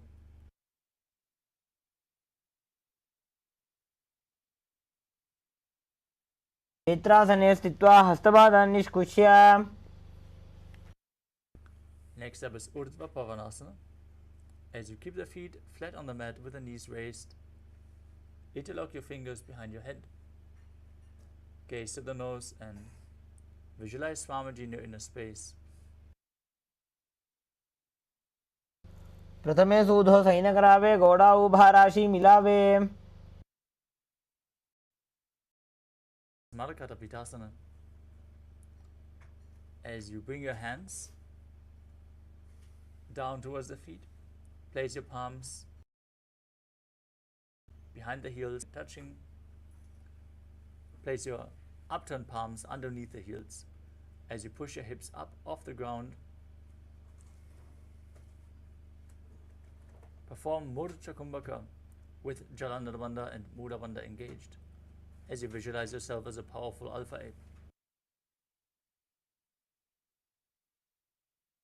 उत्तानशयनं पादतले उत्तानहस्तयोः स्थापयेत्.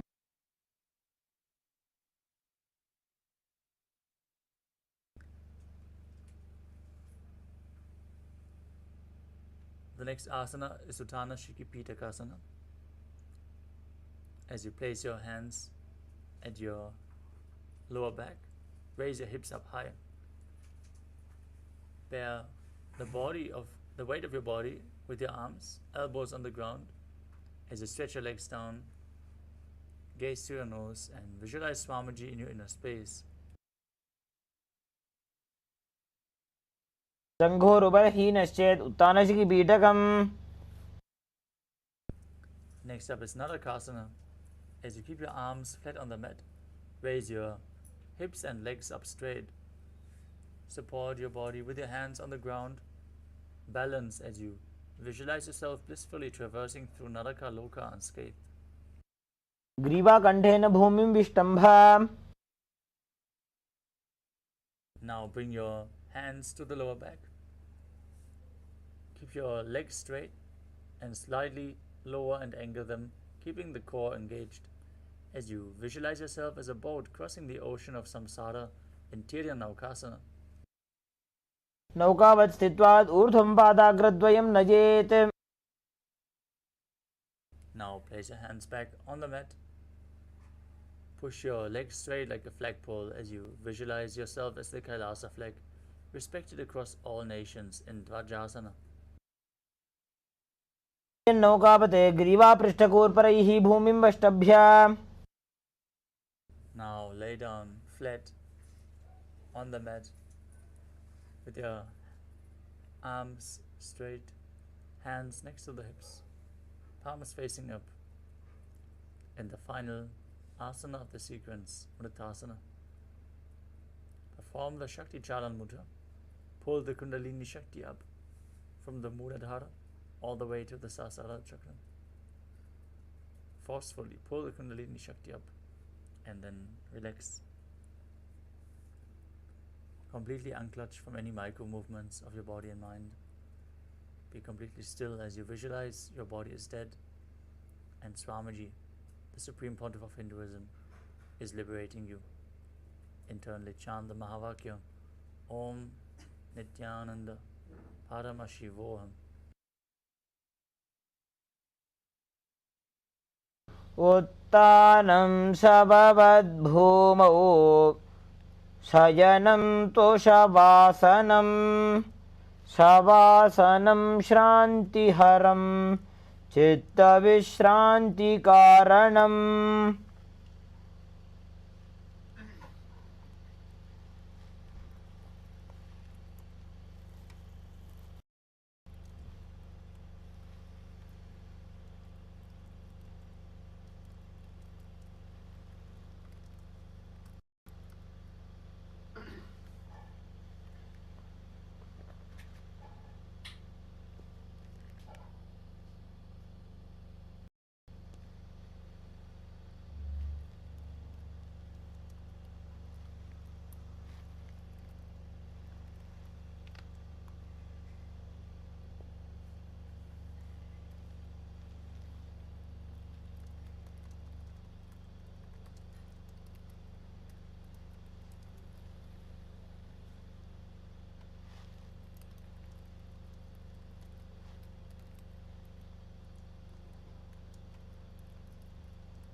How are you feeling, Sam?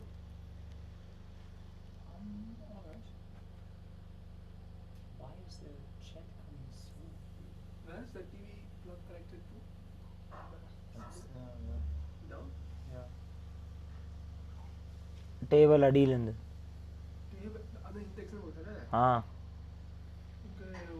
ಇದು ಒಂದು ಕಳಿಸ್ಲಾಮ I think ಇಲ್ಲ my laptop is plugged in here only No, my laptop is here, not there. What is that? What about that plug in the wall? This is small. Now, But when the asana is moved, you can just put the chair there. So. yeah, but tonight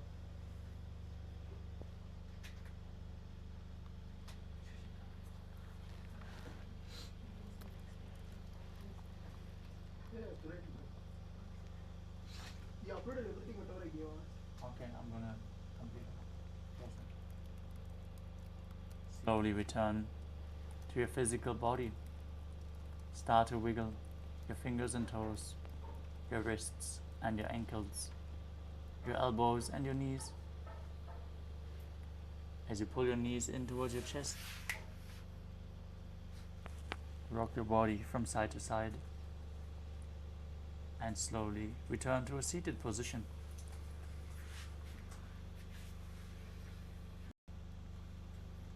Congratulations, you completed the Dvitiya Vinyasa Krama 308 asana sequence revealed by the Supreme Pontiff of Hinduism. We are now going to move on to the power manifestation session. So stay tuned. Manifest the Shaktis of Paramashiva. As we close this session with the Purna Mantra, sit straight with your head, neck and spine in a straight line. Hands in Namaskara Mudra in front of your heart center. Close your eyes, take a deep breath. Visualize Swamiji as we chant together.